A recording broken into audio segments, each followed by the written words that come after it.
ಅಲ್ಲಿದ್ದ ನಾನು ಇಲ್ಲಿ ಬಂದಿರ್ತಾನೆ, ನಾವು ಕಂಟ್ರೋಲ್ ಮಾಡ್ಲಿಕ್ಕೆ ಆಗ್ತಾ ಇಲ್ಲ. ಅಂತಹ ಸ್ತ್ರೀ ಧರ್ಮ ನೀನು ಏನು ಮಾಡಿದ್ದೀಯಾ ಅಂತ ಕೇಳಿದಾಗ ಅನೇಕವಾದ ಸ್ತ್ರೀ ಧರ್ಮಗಳನ್ನು ದ್ರೌಪದಿ ದೇವಿ ತಿಳಿಸ್ತಾಳದೆಲ್ಲ ಇನ್ನೊಂದು ಬಾರಿ ನಾವು ಕೇಳೋಣ. ಈ ರೀತಿಯಾಗಿ ಯಾವ ಮುಂದೆ ಕೃಷ್ಣ ಪರಮಾತ್ಮ ಹೇಳ್ತಾನೆ, ವಿಚಾರ ಮಾಡ್ಲಿಕ್ಕೆ ಹೋಗ್ಬೇಡ್ರಿ, ಅಜ್ಞಾತವಾಸವನ್ನು ಮುಗಿಸ್ರಿ, ನಾನೇ ನಿಂತುಕೊಂಡು ಯುದ್ಧವನ್ನು ಮಾಡಿಸ್ತೇನೆ, ನಿಮಗೆ ರಾಜ್ಯವನ್ನು ಕೊಡಿಸ್ತೇನೆ ಅಂತ ಕೃಷ್ಣ ಪರಮಾತ್ಮ ಹೇಳ್ತಾನೆ. ಸಂಧಾನವನ್ನು ಮಾಡಿಕೊಂಡು ಬರ್ತಾನೆ. ಆ ಸಂಧಾನವನ್ನು ಕೂಡ ವಿಫಲವಾದಾಗ ಕೊನೆ ಯುದ್ಧವೇ ನಿಶ್ಚಯ ಅಂತ ಆದ ಮೇಲೆ ಸಾಕ್ಷಾತ್ ಪರಮಾತ್ಮನೇ ನಿಂತುಕೊಂಡು 18 ಅಕ್ಷವಿಣಿ ಸೈನ್ಯ ಸಮರದಲ್ಲಿ ತಾನೇ ನಿಂತುಕೊಂಡು ನಿಮಿತ್ತ ಮಾತ್ರ ಭವಿಸಂತೆ ಸಾಧ್ಯ, ನಿಮಿತ್ತವಾಗಿ ಯುದ್ಧವನ್ನು ಆಡಲಿ ಅಂತ ಹೇಳಿದ ಕೃಷ್ಣ ಪರಮಾತ್ಮ. ರಥದಲ್ಲಿ ಕುಳಿತುಕೊಂಡ, ಅರ್ಜುನ ಸಾರಥಿಯಾಗಿ ತಾನು ಕುಳಿತುಕೊಂಡ. ಒಂದು ಸಲ ಯುದ್ಧದಲ್ಲಿ ಕುಳಿತಾಗ ಎಲ್ಲಾ ಕೌರವರ ಸೈನ್ಯವನ್ನು ಕಣ್ಣಿಂದ ಹೀಗೆ ನೋಡಿದಂತ ಒಂದು ಸತ್ಯ, ಆ ನೋಡೋ ಮಾತ್ರ ಎಲ್ಲರ ಆಯುಷ್ಯವನ್ನು ಎಳ್ಕೊಂಡ್ಬಿಟ್ಟ ಪೂರ್ತಿ ತನ್ನ ಕಣ್ಣೊಳಗೆ. ಅರ್ಜುನಿಗೆ ಹೇಳ್ದ, ಎಲ್ಲ ಸತ್ತಾರವರೆಲ್ಲ ಈಗಾಗಲೇ ಸತ್ತ ಹೆಣಗಳೇ, ನೀ ಹೆಣದ ಮೇಲೆ ಬಾಣ ಬಿಡು ಅಷ್ಟೇ ನೀನು ಹೊರತಾಗಿ.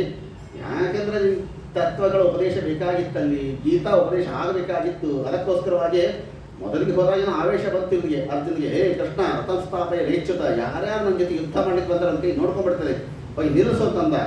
ಕೃಷ್ಣಂದ ಅಬ್ಬು ಏನು ಇಷ್ಟೊಂದು ಆವೇಶ ಬಂದದ ಇವರಿಗೆ, ಇವ ಏನಾದರೂ ರಥವನ್ನು ಹೋಗಿ ದುಶ್ಯಾಸನ ದುರ್ಯೋಧನ ಮುಂದೆ ನಿಲ್ಲಿಸಿದ್ದರೆ ಯುದ್ಧ ಶುರುವೇ ಆಗ್ತಾ ಇತ್ತು, ಗೀತಾನೇ ಬರ್ತಾ ಇರಲಿಲ್ಲ. ಅದಕ್ಕೆ ಕೃಷ್ಣ ಮಾಡಿದ್ದೇನು, ಇಷ್ಟು ಆವೇಶ ಬಂದದಲ್ಲ ಅರ್ಜುನಿಗೆ ಅಂತೇಳಿ ನೇರ ರಥ ತಗೊಂಡು ಮುದುಕರು ಮುಂದೆ ನಿಲ್ಲಿಸ್ಬಿಟ್ಟ. ಹೋಗಿ ಬಿಳಿ ಬಿಳಿ ಗಟ್ಟ ನಿಂತಿದ್ರು ಭೀಷ್ಮಾಚಾರ್ಯ ದ್ರೋಣಾಚಾರ್ಯ ಎಲ್ಲ, ಅವ್ರ ಮುಂದೆ ನಿಲ್ಲಿಸ್ಬಿಟ್ಟ.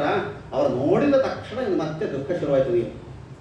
ಕಿನ್ನೋ ರಾಜ್ಯೇನ ಗೋವಿಂದ ಕಿಂ ಹೋಗಿ ಜೀವಿತೇನವ, ಆ ಎಲ್ಲ ಶಸ್ತ್ರದ ಕೆಳಗೆ ಬಿಟ್ಟಾಗ ಮತ್ತೆ 18 ಅಧ್ಯಾಯ ಗೀತಿ ಉಪದೇಶವನ್ನು ಮಾಡ್ತಾನೆ. ಯಾವ ಕೃಷ್ಣ ಪರಮಾತ್ಮ ಉಪದೇಶವನ್ನು ಮಾಡಿ ಯುದ್ಧವನ್ನು ಮಾಡಿಸ್ತಾನಂತೆ, ಧರ್ಮದ ಯುದ್ಧ ಅಂತ. ಕೃಷ್ಣ ಪರಮಾತ್ಮನಿಂದಲೇ ಅನೇಕವಾಗಿರ್ತಕ್ಕಂಥ ಎಲ್ಲ ಪರಮಾತ್ಮ ಭೂಭಾರ ಹರಣವನ್ನು ತಾನು ಮಾಡಿ, ದುರ್ಯೋಧನ ಅವನಿಗೆ ಒಂದು ತರಹದ ಪ್ರತಿನಿತ್ಯದಲ್ಲಿ ಕೂಡ ಅವನು ಯುದ್ಧಕ್ಕೆ ಹೋಗುವಾಗ ಎಲ್ಲ ಕೃಪಾಚಾರ್ಯ ದ್ರೋಣಾಚಾರ್ಯ ಅಶ್ವತ್ಥಾಮಾಚಾರ್ಯಗೆ ನಮಸ್ಕಾರ ಮಾಡಿ ಮಾಡಿ ಮಾಡಿ ಮಾಡಿ ಹೋಗೋನು, ಅವನು ಆಶೀರ್ವಾದವನ್ನು ಮಾಡಬೇಕು. ಎಲ್ಲರೂ ಆಶೀರ್ವಾದ ಮಾಡಿದ್ದೆ ವಿಜಯೀ ಭವ ಆಶೀರ್ವಾದ ಮಾಡೇ ಮಾಡ್ತಿದ್ರು. ಆದರೆ ದುರ್ಯೋಧನಿಗೆ ಒಂದು ಗ್ಯಾರಂಟಿ ಇತ್ತು, ಇವರೆಲ್ಲ ಇಷ್ಟು ಆಶೀರ್ವಾದ ಮಾಡ್ತಾರೆ, ಆದರೆ ನನಗೇನು ವಿಜಯ ಆಗೋದಿಲ್ಲ. ಆದ್ರೆ ಒಂದು ವಿಶ್ವಾಸ ಏನಿತ್ತು ಅವನಿಗೆ ಅಂತಂದ್ರೆ, ನನ್ನ ತಾಯಿ ಪತಿವ್ರತಾ ಶಿರೋಮಣಿ ಗಾಂಧಾರಿ ಅವಳು ಏನಾದರೂ ಒಂದು ಸಲ ವಿಜಯೀ ಭವ ಆಶೀರ್ವಾದ ಮಾಡಿಬಿಟ್ಟು ನಾನು ಗೆಲ್ತೇನೆ ವಿಜಯಶಾಲಿ ಆಗ್ತೇನೆ ಅಷ್ಟು ವಿಶ್ವಾಸ ಇತ್ತು. ಅದಕ್ಕೋಸ್ಕರವಾಗಿ ತನ್ನ ತಾಯಿ ಗಾಂಧಾರಿಗೆ 1 ಸರ್ತಿ ಅಲ್ಲ 2 ಸರ್ತಿ ಅಲ್ಲ 100 ಬಾರಿ 1000 ಬಾರಿ ನಮಸ್ಕಾರ ಮಾಡ್ತಾನೆ. 1000 ಬಾರಿ ನಮಸ್ಕಾರ ಮಾಡುವಾಗ, ಅಮ್ಮ ನೀ ಒಂದು ಸಲ ವಿಜಯೀ ಭವ ಅಂತ ಹೇಳಿಬಿಡು ಸಾಕು, ನಾನು ಗೆಲ್ತೇನೆ 1000 ಬಾರಿ ನಮಸ್ಕಾರ ಮಾಡಿದರೂ ಕೂಡ ಆ ಗಾಂಧಾರಿಯ ಬಾಯಿಂದ ಬರ್ತಕ್ಕಂಥ ಒಂದೇ ಒಂದು ಆಶೀರ್ವಾದದ ಮಂತ್ರ, ಯತ್ರ ಧರ್ಮ ತತ್ರ ಜಯ. ವಿಚಾರ ಮಾಡಬೇಡ, ನಾವು ಎಲ್ಲಿ ಧರ್ಮ ಇದೆಯೋ ಅಲ್ಲಿ ಜಯ ಸಿಗ್ತದೆ ಅಂತ ಪತಿವ್ರತಾ ಶಿರೋಮಣಿ ಗಾಂಧಾರಿ ಹೀಗಾಗಿ ಆ ಯುದ್ಧದಲ್ಲಿ ಎಲ್ಲರನ್ನು ಕೂಡ ಸಾಯಿಸಿ ಧರ್ಮರಾಜನಿಗೆ ಪಟ್ಟಾಭಿಷೇಕವನ್ನು ಮಾಡ್ತಾ ಇದ್ದಂತೆ ಕೃಷ್ಣ ಪರಮಾತ್ಮ.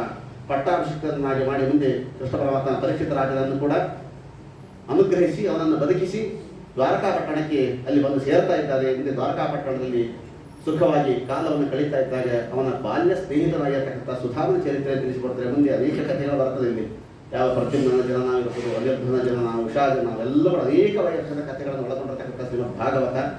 ಕೊನೆಯದಾಗಿರ್ತಕ್ಕಂಥ ಶ್ರೀಮದ್ ದಶಮಸ್ಕಂದದ ಭಾಗ ಅಂತಂದ್ರೆ ಸುಧಾಮ ಚರಿತ್ರೆ.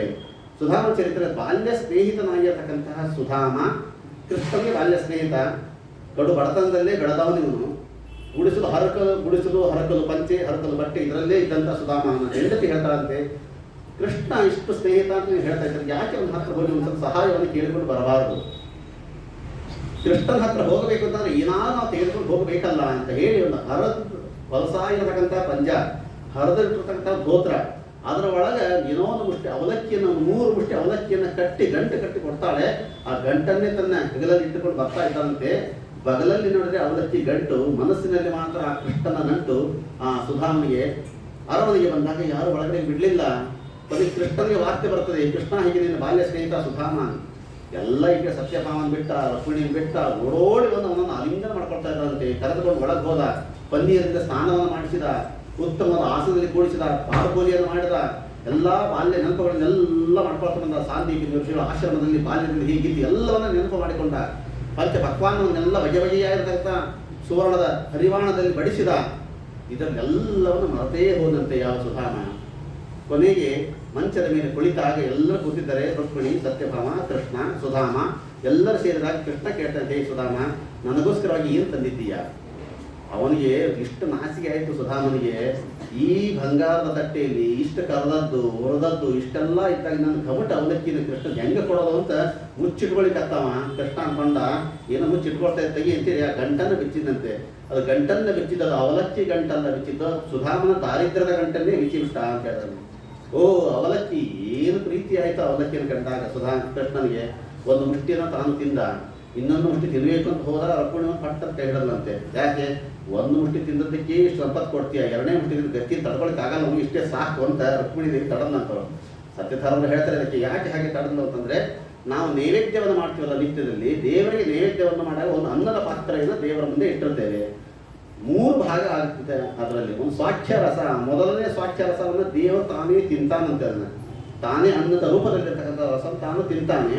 ಎರಡನೆಯ ಭಾಗವನ್ನು ತಾನು ತಿನ್ನೋದಿಲ್ಲ, ಅದನ್ನ ಬರೀ ವಾಸನೆ ನೋಡ್ತಾ ಅಷ್ಟೇ, ಆಘ್ರಾಣ ವಾಸನೆ ನೋಡಿ ಬಿಟ್ಟ ಭಾಗ ಅದು ಲಕ್ಷ್ಮೀದೇವಿಗೆ ರಮಾನೈವೇದ್ಯ ಅಂತ ನಾವು ಮಾಡೋದು, ಲಕ್ಷ್ಮೀದೇವಿ ಕೊಡುವುದು. ಮೂರನೇ ನಾವೆಲ್ಲ ಏನು ತಿಂತೇವಲ್ಲ ಅನ್ನವನ್ನ, ಇದು ದೇವರನ್ನು ತಿನ್ನೋದು ಇಲ್ಲ, ವಾಸನೆನೂ ನೋಡೋಲ್ಲ, ಸುಮ್ಮನೆ ಕಣ್ಣಿಂದ ನೋಡ್ತಾ ಅಷ್ಟೇ, ಕಣ್ಣಿಂದ ನೋಡಿ ಬಿಟ್ಟಂತೆ ಇವತ್ತು ನಾವೆಲ್ಲ ತಿನ್ನತಕ್ಕಂಥ ನೈವೇದ್ಯ. ಇದು ನೈವೇದ್ಯದ ಕ್ರಮ ಇದು. ಹಾಗೆ ಅವಲಕ್ಕಿಯನ್ನು ಪರಮಾತ್ಮ ಮೊದಲನೇ ಮುತ್ತನ್ನು ತಾನು ತಿಂದ, ಅದು ದೇವರ ನೈವೇದ್ಯ ಆಯಿತು. ಎರಡನೇದನ್ನ ತಿನ್ಲಿಕ್ಕೆ ಹೋಗಿ ವಾಸನೆ ಸುಮ್ಮನೆ ಇತ್ತು, ಮೂಗಿನ ತನಕ ಹೋದ, ವಾಸನೆ ಬಂತು, ರುಕ್ಮಿಣಿಗೆ ಕೈ ಹಿಡಿದಂತೆ ನನ್ನ ಭಾಗ ಕೊಡು ಅಂತ ಅದು ರಮಾನೈವೇದ್ಯ, ರಮಾನ್ ಕೊಟ್ಟು ಬಿಟ್ಟ. ಇನ್ನು ಮೂರನೇ ತತ್ವವನ್ನು ಎಲ್ಲರೂ ಸೇರ್ಕೊಂಡು ಆನಂದ ಪಟ್ಟರು ಅಂತ ತಿಳಿಸಿಕೊಡ್ತಾರೆ. ಹೀಗೆ ಯಾವ ಅವಲಕ್ಕಿಯನ್ನು ತಿಂದಂತಹ ಯಾವ ಕೃಷ್ಣ ಪರಮಾತ್ಮ ಅವನಿಗೆ ಅನುಗ್ರಹವನ್ನು ಮಾಡಿ, ಆಯ್ತಪ್ಪ ನಿನ್ನ ಮನೆಯಲ್ಲಿ ಹೆಂಡತಿ ಮಕ್ಕಳು ಇದ್ದರೆ ಹೋಗಿ ಬಾ ಅಂತ ಮತ್ತೆ ಅದೇ ಹರಕು ಬಟ್ಟಿ ಕೊಟ್ಟು ಕಳಿಸಿಬಿಟ್ಟ. ಸುಧಾಮ ಅಂದುಕೊಂಡ, ಏನಾದ್ರು ಸಂಪತ್ತು ಕೊಟ್ಟಿದ್ರೆ ನಾನು ಕೃಷ್ಣನ್ ಮರಿತಿದ್ನೋ ಏನೋ, ಅದಕ್ಕಾಗಿ ಕೊಟ್ಟಿಲ್ವೋ ಏನೋ, ಇದೋ ಮತ್ತೆ ಕೃಷ್ಣನ್ನೇ ಚಿಂತೆ ಮಾಡ್ತಾ ಮಾಡ್ತಾ ಮಾಡ್ತಾ ಮಾಡ್ತಾ ಮನೆ ಮುಂದೆ ಬಂದು ನಿಲ್ತಾನೆ.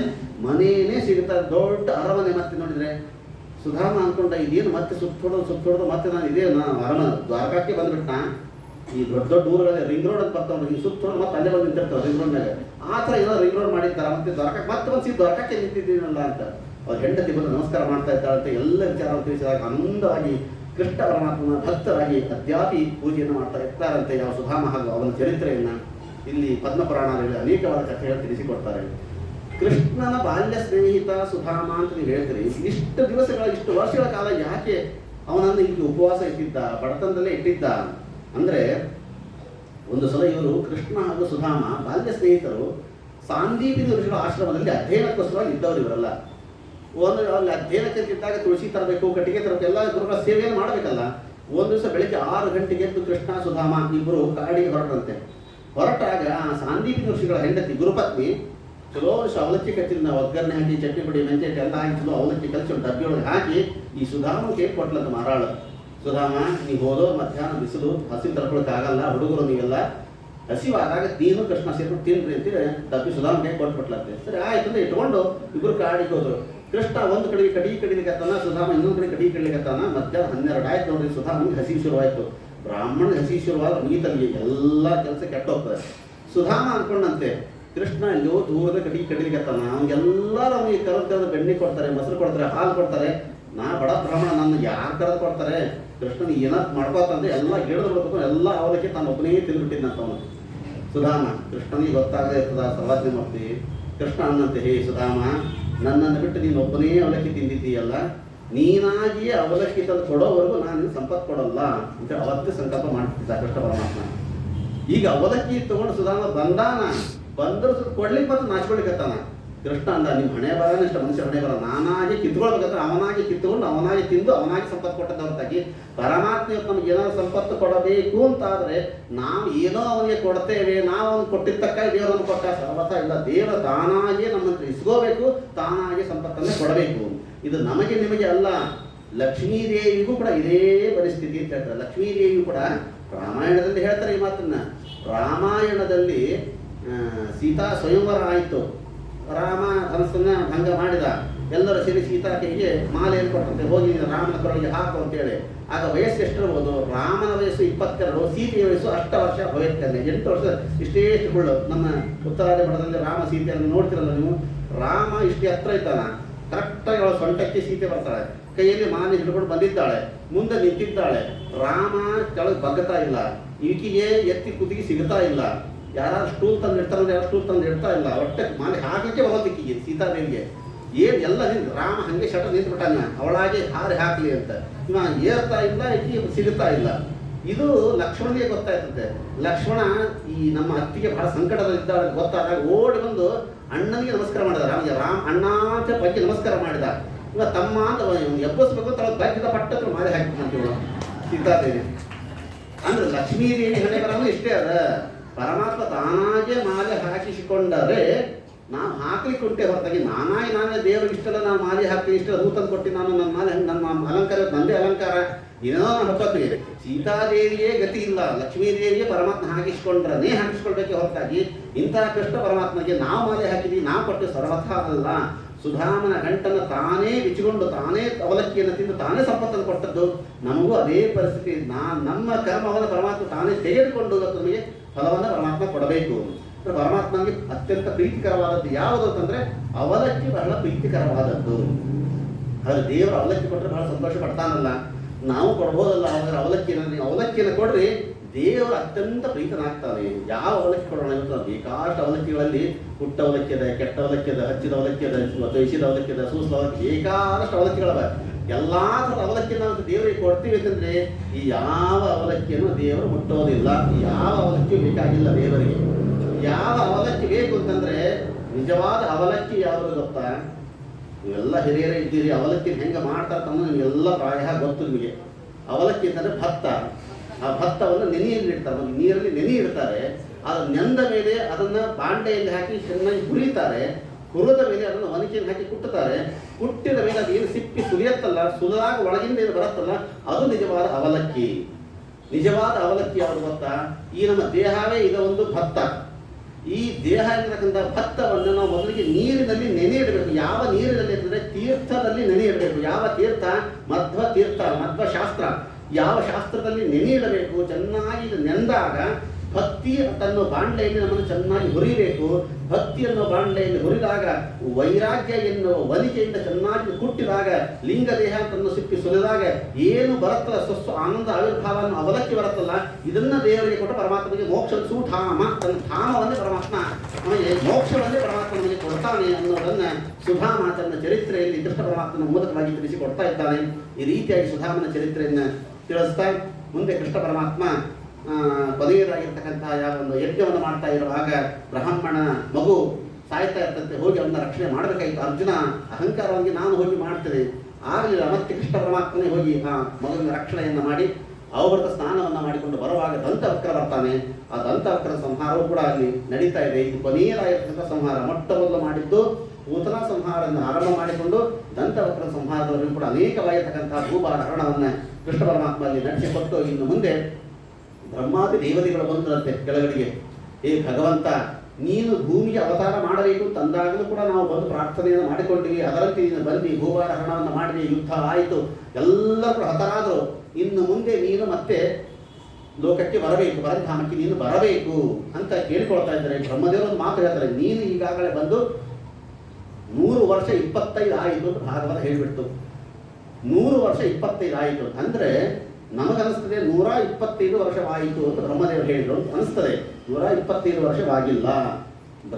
ಒಟ್ಟು ಕೃಷ್ಣ ಪರಮಾತ್ಮ ಭೂಮಿಯ ಮೇಲೆ ಅವತಾರವನ್ನು ಮಾಡಿದ್ದೆ, ಭೂಮಿಯ ಮೇಲೆ ಇದ್ದದ್ದೇ 106 ವರ್ಷ 2 ತಿಂಗಳು ಅಷ್ಟೇ ಪರಮಾತ್ಮ ಇದ್ದದ್ದು.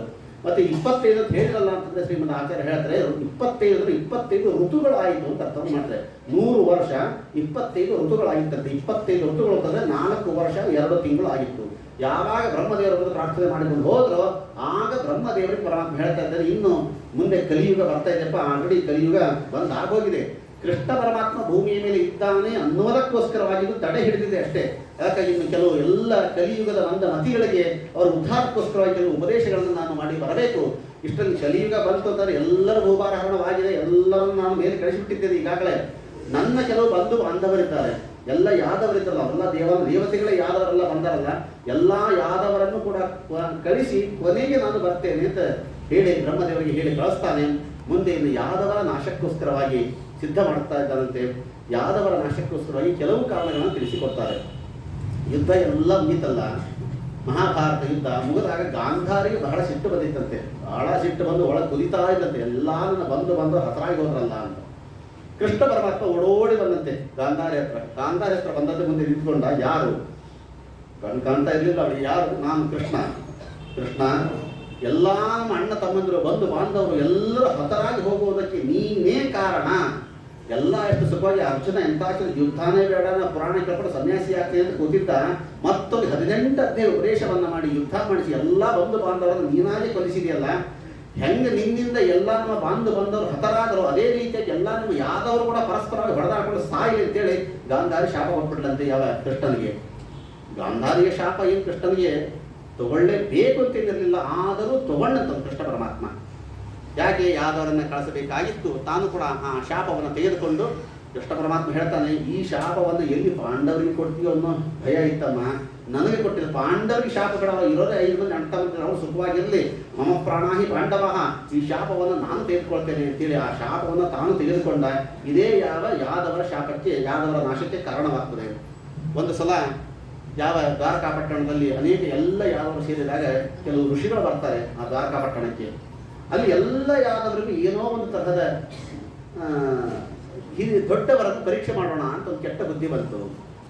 ಆಗ ಸಾಂಬ, ಯಾವ ಕೃಷ್ಣ ಹಾಗೂ ಜಾಂಬವತಿಯ ಮಗನಾಗಿರ್ತಕ್ಕಂಥ ಸಾಂಬನಿಗೆ ಒಂದು ಹೆಣ್ಣಿನ ವೇಷವನ್ನು ಹಾಕಿದ್ರು. ಬಹಳ ಸುಂದರವಾಗಿದ್ದ ಅವನು. ಹೆಣ್ಣಿನ ವೇಷವನ್ನು ಹಾಕಿದ್ರು, ಅದರಲ್ಲಿ ಗರ್ಭವತಿಯ ವೇಷವನ್ನು ಹಾಕಿ ಅವ್ರ ಹತ್ರ ಕರ್ಕೊಂಡು ಹೋಗ್ತಾರೆ. ಈ ಚೊಚ್ಚಿನ ಬಸರು ಏನು ಹಿಡಿತಾರೆ, ಗಂಡು ಹಿಡಿತಾರೆ, ಹೆಣ್ಣು ಹಿಡಿತಾರೆ, ಹೇಳ್ರಿ ಅಂದಾಗ ಅವ್ರು ದಿವ್ಯ ದೃಷ್ಟಿಯಿಂದ ನೋಡಿಕೊಂಡು ಇದೇನು ಅಸಲು ಇದು ಹೆಣ್ಣೇ ಅಲ್ಲ, ಇದು ನೋಡಿದರೆ ಗಂಡು, ನಮಗೆ ಪರೀಕ್ಷೆ ಮಾಡ್ತಾ ಇದ್ದಾರೆ ಅಂತೇಳಿ ಅವರು ಒಂದು ಶಾಪವನ್ನು ಕೊಡ್ತಾ ಇದ್ದಾರೆ. ಇಡೀ ನಮ್ಮ ಯಾದವ ಕುಲ ನಾಶವಾಗೋದಕ್ಕೆ ಒಂದು ವನಿಕೆಯನ್ನು ಹಿಡಿತಾರೆ ಅಂತಂದಾಗ ಬಟ್ಟೆ ಬೆಚ್ಚಿದ್ರೆ ಒಂದು ವನಿಕೆನ ಜಾರಿ ಬಿಡ್ತಾರೆ ಕೆಳಗಡೆಗೆ. ಉಗ್ರಸೇನ ರಾಜನಿಗೆ ಗೊತ್ತಾಯ್ತಿದ್ದು, ಈ ವನಿಕೆ ನಮ್ಮ ದೇಶದಲ್ಲಿ ಇದ್ರೆ ಜನ ಹೊಡೆದಾಟ, ಇದನ್ನು ಎಲ್ಲ ಹೋಗಿ ಸಮುದ್ರದಲ್ಲಿ ಬಿಸಾಕಿ ಬರ್ರಿ ಅಂತಂದ್ರೆ ಸಮುದ್ರದಲ್ಲಿ ಬಿಸಾಕೋಣ, ಇನ್ಯಾವುದೋ ಮೀನು ನುಂಗೋಣ ಮತ್ತು ಒಳಗೆ ರಾಜ್ಯಕ್ಕೆ ಬರೋಣ, ಚೆನ್ನಾಗಿ ಗಂಧದಂತೆ ತಿಕ್ಕಿ ಪುಡಿ ಮಾಡಿ ಅದನ್ನು ಸಮುದ್ರಕ್ಕೆ ಹಾಕಿಬಿಟ್ರು. ಆ ಪುಡಿಯೇ ಎಲ್ಲ ದಂಡಿಗೆ ಬಂದು ಅದರಿಂದ ಆಪೊಂದು ದರ್ಭೆಯನ್ನು ಬೆಳೀತಾರೆ, ಚೂಪಾಗಿರ್ತಕ್ಕಂಥ ದರ್ಭೆ ಬೆಳೀತಾರಲ್ಲ, ಅದು ಆವತ್ತಿನ ಸ್ಪೆಷಲ್ ಆಗಿ ಕೃಷ್ಣನ ಅನುಗ್ರಹದಿಂದ ಒಂದೊಂದು ಕಟ್ಟಿಗಳು ಕೂಡ ಚಾಕುವಿನಂತೆ ಅಷ್ಟು ಹರಿತವಾಗಿ ಬೆಳೆದು ನಿಂತಿದ್ದಂಥವೆಲ್ಲ. ಯಾದವರ ನಾಶಕ್ಕೆ ಎಲ್ಲ ಸಿದ್ಧವಾಯಿತು. ಕೊನೆಗೆ ಕಬ್ಬಿಣದ ಒಂದೇ ಒಂದು ತುಂಡು ಉಳಿತು. ಆ ತುಂಡನ್ನು ಹಾಗೆ ಬಿಸಾಕಿದ್ರು. ಅದನ್ನ ಒಂದು ಮೀನು ನುಂಗಿತು. ಒಬ್ಬ ವ್ಯಾಧ ಮೀನನ್ನು ಹಿಡಿದಾಗ ಅದು ಹೆಚ್ಚಿದ, ನೋಡಿದ್ರೆ ಒಳ್ಳೆ ಆಯುಧ ಇದ್ದಂತಿತ್ತು. ಚೆನ್ನಾಗಿ ಚೂಪ ಮಾಡಿಕೊಂಡು ತನ್ನ ಬಾಣಕ್ಕೆ ಸೇರಿಸ್ಕೊಂಡು ಇಟ್ಕೊಂಡ್ಬಿಟ್ಟ ಅದನ್ನ. ಅದೇ ಬಾಣವೇ ಮುಂದೆ ಕೃಷ್ಣನ ಬಾಣಕ್ಕೆ ಪ್ರಹಾರ ಆಗ್ತಕ್ಕಂಥದ್ದು. ಈ ಯಾದವರ ನಾಶಕ್ಕೆ ಎಲ್ಲವೂ ಕೂಡ ಸಿದ್ಧವಾಯಿತು. ಕೃಷ್ಣ ಪರಮಾತ್ಮ ಹೇಳಿದ, ಇನ್ನು ಮುಂದೆ ದ್ವಾರಕಾಪಟ್ಟಣದಲ್ಲಿ ಇರುವುದು ಬೇಡ, ನಾವು ಪ್ರವಾಸಕ್ಕೆ ಹೋಗೋಣ ಅಂತೇಳಿ ಎಲ್ಲ ಇವತ್ತು ಸೋಮನ ಪ್ರವಾಸಕ್ಕೆ ಕರೆದುಕೊಂಡು ಹೋಗ್ತಾನೆ. ಅಲ್ಲಿ ಎಲ್ಲರೂ ಪಾನಮತ್ತರಾಗಿ ಪರಸ್ಪರ ಹೊಡೆದಾಡಿಕೊಂಡು ಅಲ್ಲಿ ಸತ್ತು ಹೋಗ್ತಾರೆ. ಅರಮನೆಯಲ್ಲಿ ವಸುದೇವ ಕೂತಿದ್ದ, ಅವನಿಗೆ ಕತ್ತಲು ಭಯವಾಗ್ತಾ ಇದೆ, ಎಲ್ಲ ಹಳೆಯ ಕಾಲವೇ ಹತ್ತಿರ ಬಂತೋ ಏನೋ ಅಂತ. ಆಗ ವಸುದೇವನ ಹತ್ತಿರ ನಾರದರು ಬರ್ತಾರೆ.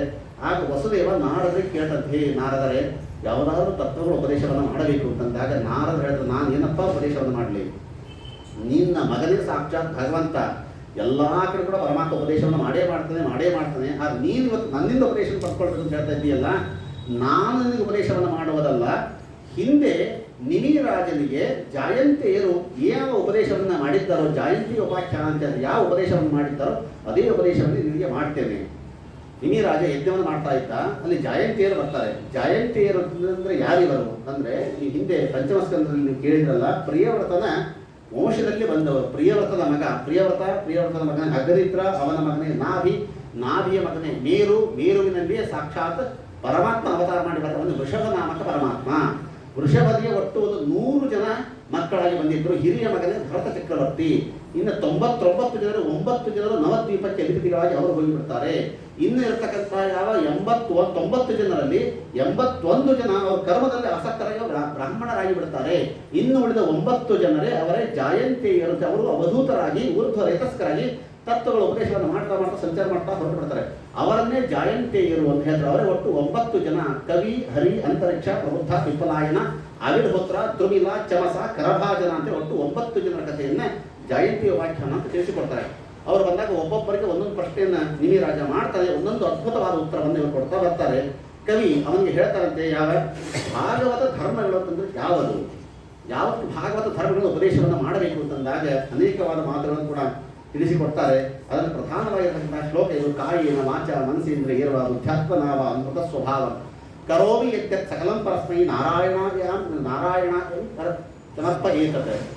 ನಾವು ಯಾವುದೇ ಕರ್ಮಗಳನ್ನು ನಾವು ಮಾಡಿದರೂ ಕೂಡ ಮುಖ್ಯವಾಗಿರತಕ್ಕಂಥ ಮುಖ್ಯವಾದ ಕರ್ಮ ಯಾವುದು ಅನ್ನೋದು ಪರಮಾತ್ಮನಿಗೆ ಸಮರ್ಪಣೆ ಮಾಡುವುದೇ ದೊಡ್ಡ ಧರ್ಮ. ಇದು ಇವತ್ತು ಎಲ್ಲ ಕರ್ಮಗಳನ್ನು ಮಾಡ್ತೇವೆ ನಾವೆಲ್ಲ, ಬೇಕಾದಷ್ಟು ಬೆಳಗ್ಗೆಯಿಂದ ಸಾಯಂಕಾಲದವರೆಗೂ ಬೇಕಾದಷ್ಟು ಕರ್ಮಗಳನ್ನು ಮಾಡ್ತೇವೆ, ಯಜ್ಞ ಯಾಗಾದಿಗಳನ್ನು ಮಾಡ್ತೇವೆ, ಸಂಧ್ಯಾ ವಂದನೆ ಮಾಡ್ತೇವೆ, ಬ್ರಹ್ಮರತಿ ಸತ್ಕಾರ ಎಲ್ಲವನ್ನೂ ಮಾಡ್ತೇವೆ. ಕೊನೆಗೆ ಅದನ್ನು ಸಮರ್ಪಣೆ ಮಾಡಲಿಲ್ಲ ಅಂತಾದರೆ ಎಲ್ಲವೂ ವೇಸ್ಟ್ ಆಗ್ತದೆ. ಸಮರ್ಪಣೆಯನ್ನು ಮಾಡಲೇಬೇಕು.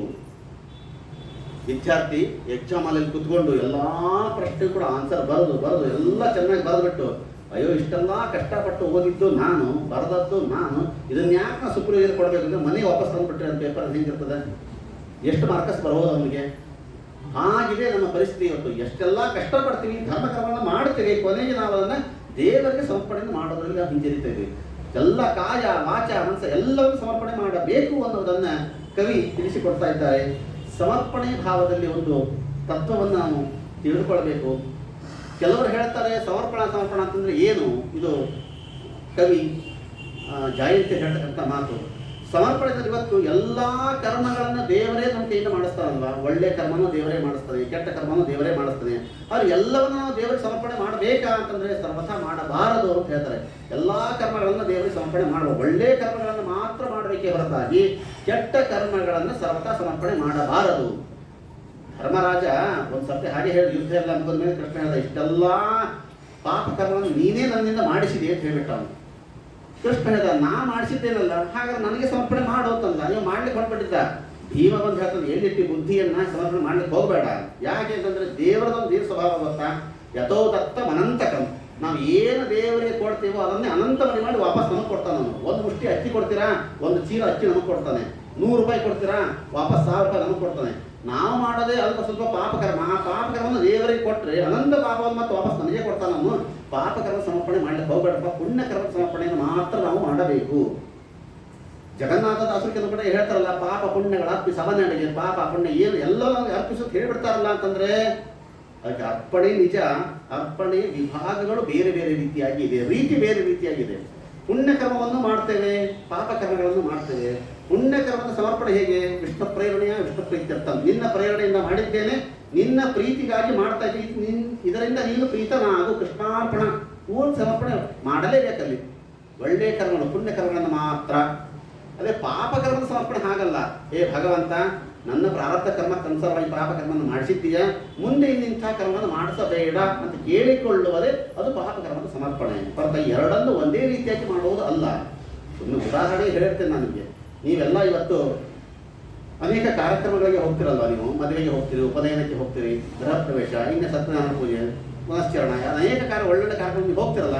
ಹೋದಾಗ ಅಲ್ಲಿ ಕಾರ್ಯಕ್ರಮದಲ್ಲಿ ಭಾಗವಹಿಸಿ ಊಟವನ್ನು ಮಾಡ್ತೀರಿ, ತಾಂಬೂಲ ತಗೊಳ್ತೀರಿ. ತಗೊಂಡು ಬರುವಾಗ ನಿಮ್ಮ ಭಾವನೆಯನ್ನು ನೀವು ಸಮರ್ಪಣೆ ಮಾಡಿ ಬರ್ತೀರೋ ಇಲ್ವೋ? ನೀವು ಅಡುಗೆ ಭಾಳ ಚೆನ್ನಾಗಿತ್ತು, ಭಾಳ ಚೆನ್ನಾಗಿತ್ತು, ಕಾರ್ಯಕ್ರಮ ಭಾಳ ಗ್ರ್ಯಾಂಡ್ ಆಯ್ತು, ಹೀಗೆ ಪ್ರತಿ ವರ್ಷ ನಿಮ್ಮ ಮನೆಯಲ್ಲಿ ಆಗ್ತಾ ಇರಲಿ, ನಾಮಕರಣ ಗೃಹ ಪ್ರವೇಶ ಆಗ್ತಾ ಇರಲಿ ಅಂತ ಹೇಳಿ ಬರ್ತೀರಿ. ಇದೇ ಸಮರ್ಪಣೆ, ಒಳ್ಳೆಯ ಸಮರ್ಪಣೆ ಅಂತ. ಅದೇ ನೀವು ವೈಕುಂಠ ಸಮಾರಾಧನೆ ಊಟಕ್ಕೆ ಹೋದಾಗ ಈಗ ಹೇಳಿ ಬಂದು ನೋಡೋಣ. ವೈಕುಂಠ ಸಮಾರಾಧನೆ ಊಟಕ್ಕೆ ನಾವು ಹೋಗಿರ್ತೀವಲ್ಲ, ಅಲ್ಲಿಯೂ ಊಟ ಇಲ್ಲಿಯೂ ಊಟ, ಅಲ್ಲಿಯೂ ತಗೊಂಡು ಹೋಗ್ತೀವಿ, ಇಲ್ಲಿಯೂ ತಗೊಂಡು ಹೋಗ್ತೀವಿ. ವೈಕುಂಠ ಸಮಾರಾಧನೆ ಊಟಕ್ಕೆ ಹೋದಾಗ ಪ್ರತಿ ವರ್ಷ ಹೀಗೆ ನಿಮ್ಮ ಮನೇಲಿ ಆಗ್ತಾ ಇರಲಿ ಅಂತ ಹೇಳಿದರೆ ಹೀಗೆ ಆಗ್ಬೇಡ ಗತಿ.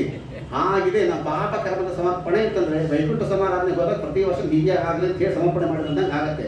ಸರ್ವತ ಅಲ್ಲ, ಇದು ಪ್ರಾರಬ್ಧ ಕರ್ಮ ಇತ್ತು ಅಂತ ಹೇಳ್ಬಿಟ್ಟು ಬರೋದು ಅಷ್ಟೇ ಹೊರತಾಗಿ ನಿಜವಾದ ಸಮರ್ಪಣೆ ಅಲ್ಲಿ ಇರೋದಿಲ್ಲ. ಇನ್ನು ಪಾಪ ಪುಣ್ಯಗಳ ಅರ್ಪಿಸವನ್ನಡೆಗೆ ಕೇಳ್ತಾರಲ್ಲ ಅಂತಂದ್ರೆ ಬೆಳೆಸ್ತಾ ಹೋದ್ರೆ ಬಹಳ ಬೆಳೆಯುತ್ತಿದ್ದು. ಕೆಲವು ಪಾಪಗಳು ಹೆಂಗಿರ್ತಾವೆ ಅಂತಂದ್ರೆ ಅದು ಪುಣ್ಯದಿಂದ ಮಿಶ್ರಿತವಾದ ಪಾಪಗಳು, ಅವು ನಮ್ಗೆ ಅರ್ಥವೂ ಆಗೋದಿಲ್ಲ. ಅರ್ಪಿಸವನ್ನಡೆ ಅದನ್ನ ದೇವರ ಕಡೆಗೆ ಬಿಟ್ಟು ಬಿಡ್ರಿ.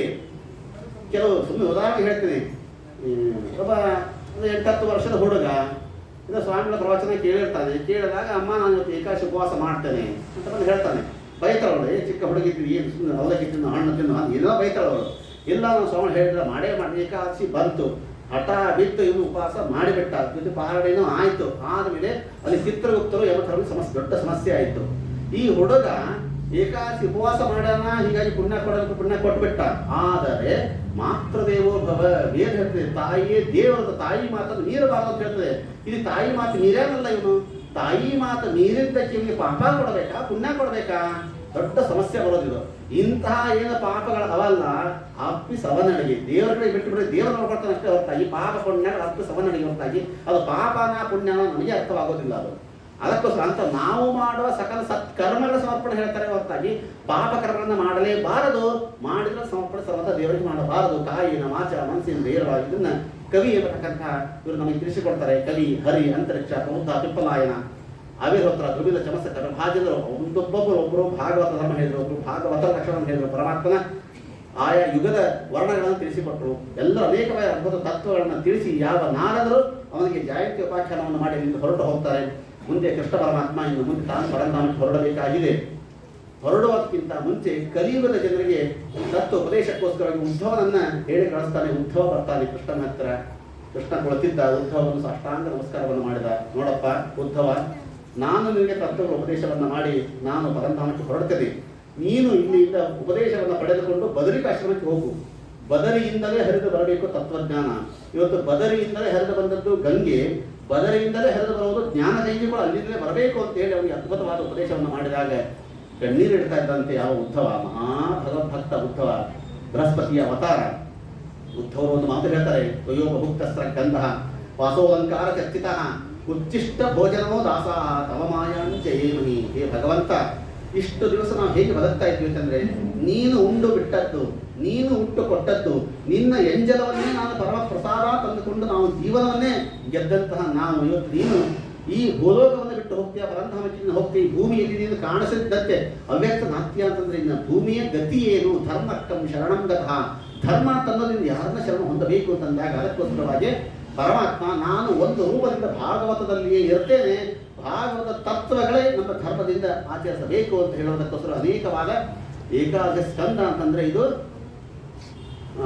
ವಿಜಯಧ್ವಜ ತೀರ್ಥರು ಹೇಳ್ತಾರಲ್ಲ, ತೇಜೋ ನಿಧಿ ಸೂರ್ಯನಾದರೆ, ರತ್ನ ನಿಧಿ ಯಾವ ಸಾಗರವಾದರೆ, ತತ್ವಗಳ ನಿಧಿ ಅಂತಂದ್ರೆ ಶ್ರೀಮದ್ ಭಾಗವತದ 11ನೇ ಸ್ಕಂದ. ಅನೇಕ ಗೀತೆಗಳನ್ನು ಒಳಗೊಂಡಂತಹ ಸ್ಕಂದವೇ 11ನೇ ಸ್ಕಂದ ಅಂತ ಹೇಳಿದ್ರೆ, ಅವಧೂತ ಗೀತಾ ಬರ್ತದೆ, ಐದ ಗೀತಾ ಬರ್ತದೆ, ಭಿಕ್ಷು ಗೀತಾ ಬರ್ತದೆ, ಉದ್ಧವ ಗೀತಾ ಬರ್ತದೆ. ಅನೇಕವಾದ ಗೀತೆಗಳನ್ನು ಒಳಗೊಂಡಂತಹ ಭಾಗ ಅಂತ ಅದು 11ನೇ ಸ್ಕಂದ. ಮೊಟ್ಟ ಮೊದಲನೇ ಗೀತೆಯೇ ಅವಧೂತ ಗೀತಾ ಅಂತ ಹೇಳ್ತಾರೆ. ಒಬ್ಬ ಕವಿ ರಾಜ ಒಂದು ಹೋಗ್ತಾ ಇದ್ದಾಗ ಅವನು ನೋಡಿದ ಒಬ್ಬ ಅವಧೂತ ಕೂತಿದ್ದ ಅಲ್ಲಿ. ಆ ಅವಧೂತ ಹೇಗೆ ಕೂತಿದ್ದ ಅಂದ್ರೆ ಅತ್ಯಂತ ನಿಶ್ಚಿಂತನಾಗಿ ಕೂತಿದ್ದಂತೆ. ಈ ರಾಜ ಕೇಳಿದ, ಅಲ್ಲಪ್ಪ ಜಗತ್ತಿನಲ್ಲಿ ಇಷ್ಟೆಲ್ಲ ಜನೇಶ ಲಕ್ಷ್ಯ ಮಾನಿಸಿ ಜಗತ್ತು ಸುಟ್ಟು ಹೋಗ್ತಾ ಇದೆ, ಬೆಂದು ಹೋಗ್ತಾ ಇದೆ, ಇದರಲ್ಲಿ ಮಧ್ಯದ ಇಷ್ಟೆಂದು ಸುಖವಾಗಿ ಇದ್ದೀಯ, ನಿನ್ನ ಸುಖಕ್ಕೆ ಕಾರಣ ಏನು ಅಂತಂದಾಗ ಅವ್ನು ಹೇಳಿದ, ಸಂತಿಮಿ ಗುರುವೋ ರಾಜನ್. ನನಗೆ ಅನೇಕ ಜನ ಗುರುಗಳಿದ್ದಾರೆ, ಒಬ್ಬೊಬ್ಬ ಗುರುಗಳಿಂದ ನಾನು ಒಂದೊಂದು ರೀತಿಯ ಪಾಠವನ್ನು ಕಲಿತಿದ್ದೇನೆ, ಎಲ್ಲರ ಪಾಠವನ್ನು ನಾನು ಮೈಗೂಡಿಸಿಕೊಂಡು ಜೀವನ ಸಾಗಿಸ್ತಾ ಇದ್ದೇನೆ. ಯಾರು ನಿನಗೆ ಗುರುಗಳು ಅಂತಾರೆ? ಒಟ್ಟು 24 ಥರದ ಗುರುಗಳು ಅಂತ ಹೇಳ್ತಾರೆ. ಯಾರು ಅವರು ಅಂತಂದ್ರೆ ಪೃಥ್ವಿ, ವಾಯು, ಆಕಾಶ, ಆಪಹ, ಅಗ್ನಿಶ್ಚಂದ್ರಮ, ರವಿ, ಕಪೋತು, ಅಜಗರ, ಸಿಂಧು, ಪತಂಗು, ಮಧುಕೃ, ಗಜಃ, ಮಧುವ, ಹರಿಣೋ, ಮೀನು, ಪಿಂಗಳ, ಕ್ರೂರಾರ್ಪಕ, ಕುಮಾರಿ, ಶರಕೃತ್, ಸರ್ಪೋ, ಪೂರ್ಣನಾದಿ, ಸುದೇಶಕೃತ ಏತೇನೇ ಗುರವೋ ರಾಜನ್ ಚತುರ್ವಿಂಶತ್ ಉಪಾಶ್ರಿತ. ಒಟ್ಟು 24 ಥರದ ಗುರುಗಳು ನನಗೆ ಇದ್ದಾರೆ. ಪೃಥ್ವಿಯಿಂದ ನಾನು ಕಲಿತದ್ದು ಏನು? ಪೃಥ್ವಿಯಿಂದ ಕಲಿತದ್ದು ಕ್ಷಮಾಗುಣವನ್ನು ನಾನು ಕಲಿತೆ.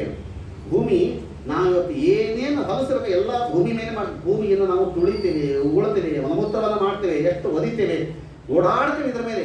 ಒಂದು ದಿವಸ ಆದರೂ ಕೂಡ ಸಿಟ್ಟು ಗೆದ್ದಿದೆಯಾ ಭೂಮಿ? ಎಷ್ಟು ಕ್ಷಮ ಮಾಡ್ಕೊಳ್ತಾ ಇದೆಯಲ್ಲ. ಆ ಕ್ಷಮಾಗುಣ ಬಂದದ್ದೇ ನಮಗೆ ಇವತ್ತು. ಯಾವ ಸಭೆಯಲ್ಲಿ ಕೂತಾಗ ಯಾರು ಹಿಂಗೆ ನಂಗೆ ಹೋಗ್ಬೇಕು, ಸ್ವಲ್ಪ ಕಾಲು ತಾಕಿದ್ರೆ ಸಾಕು, ನೋಡ್ಕೊಂಡು ಹೋಗಾಗಲ್ಲ ನಿಮಗೆ.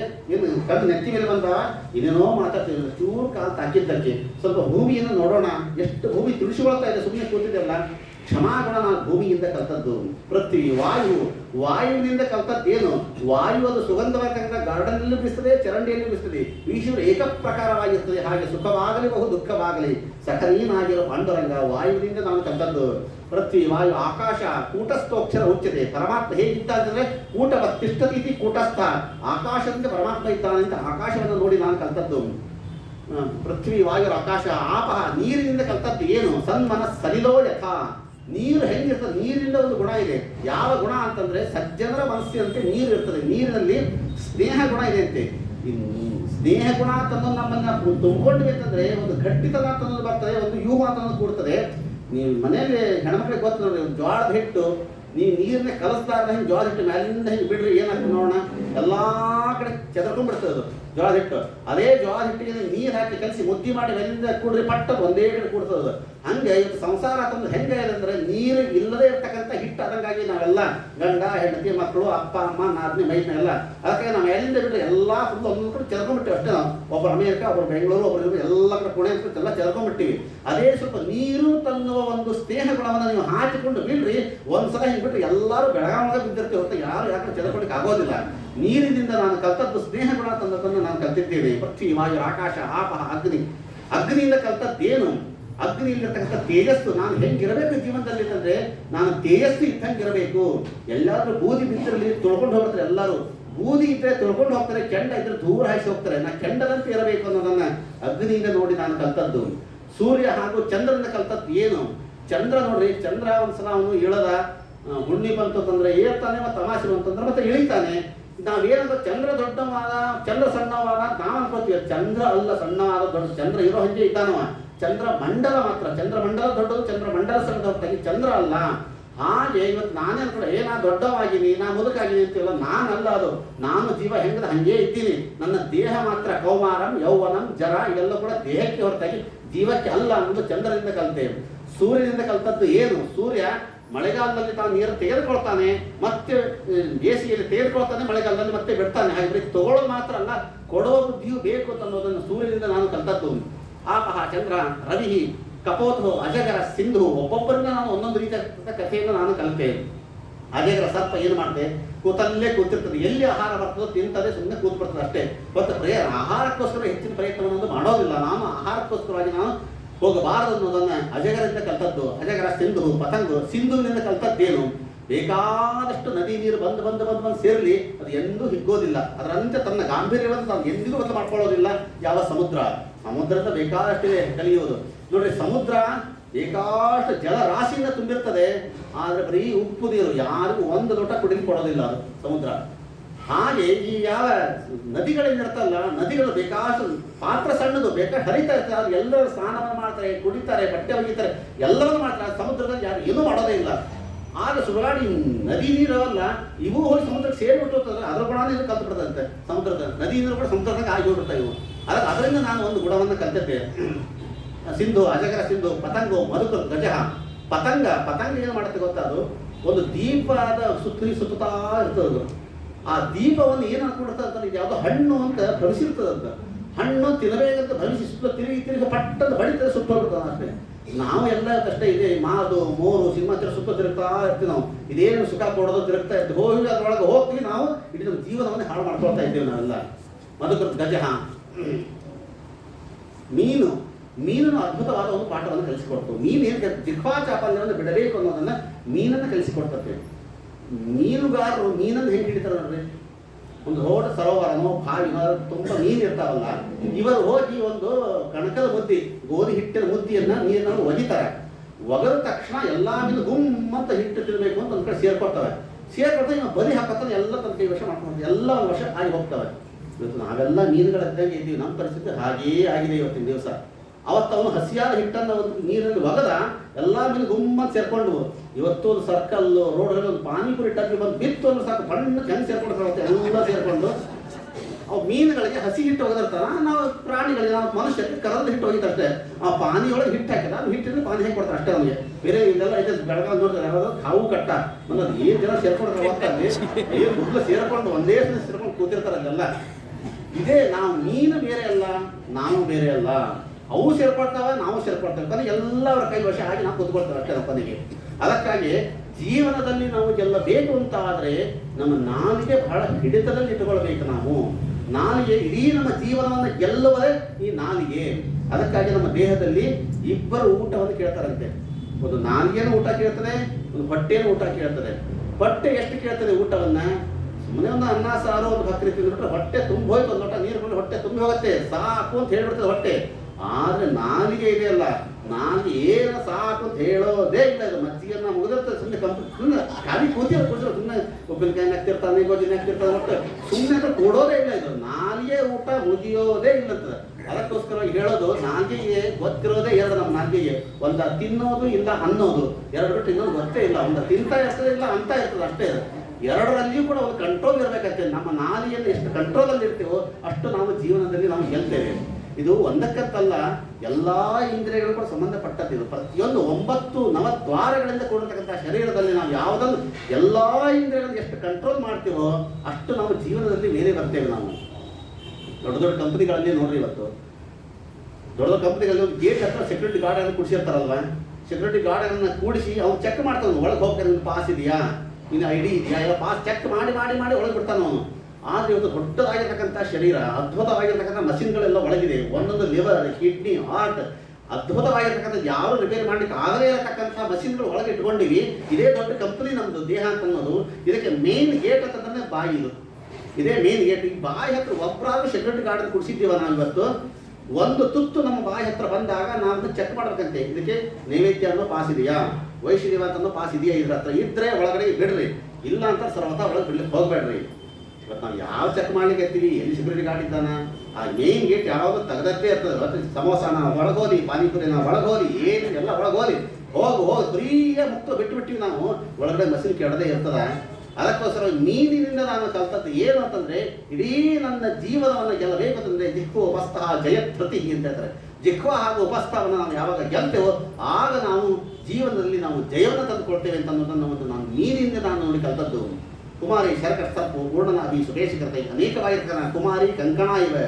ಕುಮಾರಿಯಿಂದ ಕಲ್ತದ್ದು ಏನು, ನಾನು ಕೇವಲ ಬಹಳ ಬಳೆಗಳನ್ನ ಹಾಕಿಕೊಂಡಾಗ ಕುಟ್ಟುವಾಗ ಶಬ್ದವಾಗ್ತಾ ಇತ್ತಲ್ಲ, ಬಹಳ ಜನಗಳ ಮಧ್ಯದಲ್ಲಿ ಸೇರಿಕೊಂಡು ನಾವು ಗಲಾಟೆಗಳು ಜಾಸ್ತಿ ಆಗುತ್ತೆ. ಅದಕ್ಕೋಸ್ಕರ ಏಕಾಂತದಲ್ಲಿರಬೇಕು ಅನ್ನೋದನ್ನು ನಾನು ಆ ಒಂದು ಕುಮಾರಿಯಿಂದ ಕಲ್ತದ್ದು. ಸಣ್ಣ ಮಗು ಅಂತ ಹೇಳಿದ್ರು, ಸಣ್ಣ ಮಗುವಿನಿಂದ ನಾನು ಒಂದು ಪಾಠವನ್ನು ಕಲಿತೆ. ಏನು ಮಗುವಿನಿಂದ ಕಲ್ತದ್ದು? ಆ ಮಗು ನೋಡ್ರಿ, ನೀವು ಬೇಕಾದಷ್ಟು ಅಲಂಕಾರ ಮಾಡ್ರಿ, ಹೊಸ ಬಟ್ಟೆ ಹಾಕ್ರಿ, ಏನು ಬೇಕಾದ್ರೂ ಮಾಡ್ರಿ, ಮತ್ತೊಂದು ಮರಳಲ್ಲೇ ಕೂತಿರ್ತದೆ ಮಗು. ಅದು ಯಾವುದಾದ್ರೂ ಕಾರ್ಯಕ್ರಮದಲ್ಲಿ ಕರ್ಕೊಂಡು ಹೋದ್ರೆ ಎತ್ಕೊಂಡು ಹೋದ್ರೆ ಬರ್ತದೆ. ಯಾವ ಏನೇನು ಕುಡಿಸ್ತೋ ಅಲ್ಲಿ ಏನೇನು ಕುಡಿಸಿದ್ರೆ ಕೂಡ್ತದೆ, ಏನು ತಿನ್ನಿಸ್ತಾಳೋ ತಿಂತದೆ, ಅಥವಾ ಬರ್ತಾ ಇರ್ತದೆ. ಏನು ಮಾನ ಅಪಮಾನ ಏನು ಇರೋದಿಲ್ಲ ಮಗುವಿಗೆ. ಆದ್ರೆ ನಮಗೆ ಹಂಗ ಸಾಧ್ಯ. ನಾವು ಒಂದೇನು ಹೆಚ್ಚಿಗೆ ಎತ್ತಾಗಬಾರ್ದು. ಒಂದು ಕುಡಿಯಲ್ಲಿ ಇಲ್ಲ ಅಂದ್ರೂ ಶಿಕ್ಷೆ ಬರ್ತದೆ ನಮಗೆ. ಇಲ್ಲಿ ತನಕ ಬಂದಿದ್ದು ಮನೆಗೆ ತುಂಬ ಹಚ್ಕರಿಲ್ಲ, ಇಲ್ಲ ರೋಡ್ ನಿಂತು ಕರೆದು ಹೇಳ ನಾನು ಯಾಕೆ ಹೋಗ್ಲಿ, ನಾನು ಹೋದಾಗ ಅಂಥ ಸೀರೆ ಕೊಟ್ಟಿದ್ದೀವಿ, ಎಂಥ ಸೀರೆ ಕೊಟ್ಟಾಳಕ್ಕೆ, ನಾನು ಹೋದಾಗ ಹಂಗೆ ಕೊಟ್ಟಿದ್ದೀವಿ. ನಾವು ಎಷ್ಟು ನಾವು ಎಲ್ಲೋ ತಿನ್ನೋ ಒಂದು ತುತ್ತು ಅನ್ನಕ್ಕೋಸ್ಕರವಾಗಿ ಎಷ್ಟು ಒದ್ದಾಡ್ತೀವಿ ನಾವು. ಆಕೆ ನನಗೆ ಸರಿಯಾಗಿ ಕರೀಲಿಲ್ಲ, ಆಕೆ ನನಗೆ ಸರಿಯಾಗಿ ಮಾಡಲಿಲ್ಲ, ನಾನು ಸರಿಯಾಗಿ ಹುಡುಗರೆ ಕೊಡಲಿಲ್ಲ, 108 ಸಮಸ್ಯೆಗಳ ಸಂಕೋಲೆಯಲ್ಲಿಯೇ ಸಿಕ್ಕಾಕೊಂಡು ಸಾಯ್ತಾ ಇದ್ದೇವಲ್ಲ. ಸಣ್ಣ ಮಗುವನ್ನು ನೋಡ್ರಿ, ಮಗುವಿಗೆ ಏನಾದ್ರು ಇದೆಯಾ? ಅಯ್ಯೋ ನನಗೆ ಅವ್ರು ಕರೀಲಿಲ್ಲ, ನನಗೆ ಕುಂಕುಮ ಹಚ್ಚಲಿಲ್ಲ, ನನಗೆ ಆ ಎಲ್ಲಿ ಕೊಟ್ಟರು, ನನಗೆ ಅಲ್ಲಿ ಕುಡಿಸಿದ್ರು, ನನಗೆ ಇಲ್ಲಿ ಕುಡಿಸಿದ್ರು, ನಾನು ಇಂಥವ್ರು ಏನಾದ್ರು ಮಗು ಒಂದ್ಸಲ ಅಂಥದ್ದಾದ್ರು ನೀವು ಏನು ಬಾಯಲ್ಲಿ ಇರ್ತರೋ ನಗನಗತಾ ತಿಂತಾರೆ, ಮನೆಗೆ ಆರಾಮಂದು ಕೊಡ್ತಾರೆ. ಹಾಗೆ ಯಾಕೆ ನಾವು ಮಗುವಿನಂಗೆ ಇರಬಾರದು. ನಾವು ಮಗುವಿನಿಂದ ನಾನು ಆ ಪಾಠವನ್ನು ಕಲಿತದ್ದು. ಹೀಗೆ ಅನೇಕವಾಗಿರ್ತಕ್ಕಂಥ ಕೆಲವು ಕುರರ ಪಕ್ಷಿಯಿಂದ ಕಲ್ತದ್ದು ಏನು ಅಂತಂದ್ರೆ, ಪಕ್ಷಿ ಏನು ಮಾಡ್ತಂದ್ರೆ ಬಾಯಲ್ಲಿ ಒಂದು ಮಾಂಸದ ತುಂಡನ್ನು ಇಟ್ಕೊಂಡಿರ್ತದೆ. ಮಾಂಸದ ತುಂಡನ್ನು ಇಟ್ಕೊಂಡು ಹೊರಟಿರ್ತದೆ. ಮಾಂಸದ ತುಂಡು ಬಾಯಲ್ಲಿ ಇರೋ ತನಕ ಭಯ ಭಯ ಭಯ. ಅದಕ್ಕೆ ಯಾವ ಪಕ್ಷಿ ಬರ್ತದೋ ಏನೋ, ಎಲ್ಲಿ ಕಸಗೋಗ್ತದೋ ಏನೋ, ಇದು ಭಯದಲ್ಲೇ ಒದ್ದಾಡ್ತದೆ. 10 ಗಿಡಗಳನ್ನು ಬದಲಾಯಿಸ್ತದೆ ಅದು. ಯಾವ್ದು ಬರ್ತದೋ ಏನೋ, ಬರೀ ಭಯದಲ್ಲೇ ಒದ್ದಾಡ್ತದೆ ಅದು. ಅದೇ ಯಾವಾಗ ಮಾಂಸ ತುಂಡು ಕೆಳಗಡೆ ಬಿಸಾಕ್ತದಲ್ಲ, ಆವಾಗ ನಿರ್ಭಯವಾಗಿ ಆರಾಮ ಹಾಡಾಡ್ಕೊಂಡು ಹೋಗ್ತದಂತೆ. ನಮಗೆ ಭಯ ಯಾವಾಗ ನಮಗೆ ಅಂತಂದ್ರೆ, ನಮಗೆ ಸಂಪತ್ತು ಇರೋ ತನಕ ನಮಗೆ ಭಯ ಇದ್ದದ್ದು. ಸಂಪತ್ತು ಇಲ್ಲ ಅಂತಾದ್ರೆ ಸರ್ವಥ ನಮಗೆ ಭಯ ಅಂತ ಅನ್ನೋದೇ ಇರೋದಿಲ್ಲ. ನಾವು ಭಯ ಬಿಡಬೇಕು ಅಂತಂದ್ರೆ ಮೊದಲು ಸಂಪತ್ತನ್ನು ನಾವು ಬಿಟ್ಕೊಳ್ಬೇಕು. ಅದಕ್ಕಾಗಿ ಪುರಂದರದಾಸರು ಹೇಳ್ತಾರೆ, ಪುರಂದರದಾಸರ ಜೀವನ ಚರಿತ್ರೆಯಲ್ಲಿ ಸರ್ವಸ್ವನವರು ದಾನವನ್ನು ಮಾಡಿಬಿಟ್ರು. ಕೊನೆಗೆ ಅವರು ಅವರ ಹೆಂಡತಿ ಇಬ್ಬರು ಕಾಡಿನಲ್ಲಿ ಹೋಗ್ತಾ ಇದ್ದಂತೆ, ತಾಳ ಬಳಸ್ತಾ ಹೋಗ್ತಾ ಇದ್ರು. ಹೆಂಡತಿ ಕೇಳಿದಂತೆ, ನನಗೆ ಯಾಕೆ ಭಯ ಆಗ್ತಾ ಇದೆ ರೀ. ಯಾಕೆ ಭಯ ಆಗ್ತಾ ಇದೆ? ಎಲ್ಲ ಸಂಪತ್ತು ಕೊಟ್ಟು ಬಿಟ್ಟಿದೆ, ಇನ್ಯಾಕೆ ಭಯ ಇಲ್ಲ, ನನಗೆ ಯಾಕೆ ಭಯ ಆಗ್ತಾ ಇದೆ? ನಿನಗೆ ಭಯ ಆಗ್ತಾ ಇದೆ ಅಂತಂದ್ರೆ ನಿನ್ನ ಹತ್ರ ಏನೋ ಸಂಪತ್ತು ಇರಬೇಕು ಅಂತ. ಆಕೆ ಹುಡುಗಂటే ಒಂದು ಬಂಗಾರದ ವಾಟಕ ಹಾಕೊಂಡು ಬಂದಿಲ್ಲಕ್ಕಿ. ಎಲ್ಲ ಕೊಟ್ಬಿಟ್ರೆ ನಮ್ಮ ಮನೆಯವ್ರದ್ದು ಹಾಲು ಕುಡಿಲಿಕ್ಕೆ ಬಂದ್ರೆ ವಾಟಕ ಇರಲಿ ಅಂತೇಳಿ. ಆ ವಾಟಕ ಇದ್ದದ್ದಕ್ಕಾಗಿ ನೀವು ಭಯ ಆಗ್ತದೆ, ಬಿಸಾಕದಂತ ಕಾಡಿನಲ್ಲೇ ಬಂಗಾರದ ವಾಟಕ ಬಿಸಾಕ್ತಾರೆ. ಆ ನಿರ್ಭಯವಾಗಿ ಹೋಗ್ತಾರಂತೆ. ಅದಕ್ಕೆ ದಾಸರು ಹೇಳಿದಂತೆ ಆ ಸಂದರ್ಭಕ್ಕೆ, ಕಡಗ ಕಂಠ ಮಾಲೆಗಳಿಗೆ ಕಳ್ಳರ ಅಂಜಿಕೆ ಉಂಟು, ಅಡವಿ ತುಳಸಿ ಮಾಲೆಗಿನ್ನು ಯಾರ ಅಂಜಿಕೆ ಇಲ್ಲವಯ್ಯ. ನೀವೇನಾದ್ರೂ ಯಾವ್ದಾದ್ರು ಪಿಕ್ನಿಕ್ಗೋ ಪಾರ್ಟಿಗೋ ಹೋಗ್ಬೇಕಂದ್ರೆ ಬೆಳ್ಳಿ ಬಂಗಾರ ಪಾಟ್ಲಿ ಬೆಲ್ಲ ಹಾಕೊಂಡು ಹೋದ್ರೆ, ಇನ್ನು ಗಿಡ ಅಳ್ಳಾಡಿದ್ರೆ ಹೆದರಿಕೆ, ಕಾಗದ ಹಾರಿ ಬಂದ್ರೆ ಬೆಳಿಗ್ಗೆ, ಒಂದು ಕೋಲ್ ಕೆಳಗೆ ಬಿಟ್ಟರೆ ಹೆದರಿಕೆ, ಭಯ ಭಯ ಭಯ ಭಯದಲ್ಲೇ ಪಿಕ್ನಿಕ್ ಮಾಡ್ತಿದ್ರು ಕಾಡಿಗೆ ಹೋದ್ರೆ. ಅದೇ ನಾವು ಒದ್ದಿ ಪಂಚ ಹಾಕೊಂಡು ತಾಮ್ರ ತುಳಸಿನ ಹಾಕೊಂಡು ಹೋಗ್ಲಿ, ಯಾರ ಭಯ ಇರ್ತದೆ, ಏನು ಬಂದು ಏನು ತಿಳ್ಕೊತಾರೆ ನಮ್ಮ ಹತ್ರ. ಭಯ ಅಂತ ಅನ್ನೋದೇ ಇರೋದಿಲ್ಲ. ಸಕ್ಕರೆ ದವಸ ಧಾನ್ಯ ಸವಿದಿತೆಂಬ ಚಿಂತೆ ಉಂಟು, ಹರಿನಾಮಾಮೃತಕ್ಕೆ ಯಾವ ಚಿಂತೆ ಇಲ್ಲವಯ್ಯ. ನಮ್ಮ ಭಾಗ್ಯ ದೊಡ್ಡದೋ, ನಿಮ್ಮ ಭಾಗ್ಯ ದೊಡ್ಡದೋ, ಪರಮಾತ್ಮನ ನಾರಾಯಣ ಅಂತಕ್ಕಂಥ ಭಾಗ್ಯವೇ ದೊಡ್ಡ ಭಾಗ್ಯ ಅನ್ನೋದನ್ನ 24 ಗುರುಗಳ ಮೂಲಕವಾಗಿ ಆ ಯಾವ ಅವಧೂತರು ನಮಗೆ ಕಲಿಸಿಕೊಟ್ಟಂತಹ ಇದು ಒಂದು ಪಾಠ. ಅದಕ್ಕಾಗಿ ಅವಧೂತರು ಹೇಳ್ತಾರೆ, ನಾನು 24 ಗುರುಗಳಿಂದ ಒಬ್ಬೊಬ್ಬರಿಂದ ಒಂದೊಂದು ಪಾಠವನ್ನು ಕಲಿತಿದ್ದೇನೆ. ಇದರಿಂದ ನಾವು ತಿಳಿದುಕೊಳ್ಬೇಕಾದದ್ದು ಏನು ಅಂತಂದ್ರೆ, ನಮ್ಮ ಜೀವನದಲ್ಲಿ ತಿಳ್ಕೊಳ್ಬೇಕಾದದ್ದು ಅಂತಂದ್ರೆ, ಈ ಅವಧೂತನಿಗೆ ಯಾವುದೇ ಯೂನಿಫಾರ್ಮ್ ಇಲ್ಲ, ಈ ಅವಧೂತನಿಗೆ ಯಾವ ಡೊನೇಷನ್ ಕಟ್ಟಿಲ್ಲ, ಯಾವ ಸ್ಕೂಲಿಗೆ ಹೋಗಿಲ್ಲ, ಯಾವ ಮೇಷ್ಟ್ರುಗಳಿಲ್ಲ. ಇಡೀ ಒಂದು ಪ್ರಪಂಚವೇ ಪಾಠಶಾಲೆಯಾಯಿತು, ಈ ಪ್ರಕೃತಿಯೇ ಇವನಿಗೆ ಗುರುಗಳಾಯಿತು. ಕಲಿಯಬೇಕು ಅಂತನ್ನುವ ಒಂದು ಮನಸ್ಸು ನಮ್ಮ ಹತ್ರ ಇತ್ತು ಅಂತಂದ್ರೆ, ಕಣ್ಣಿಗೆ ಕಾಣುವುದೆಲ್ಲ ನಮಗೆ ಗುರು ಆಗ್ತಾ ಆಗ್ತಾ ಆಗ್ತಾ ಹೋಗುತ್ತದೆ.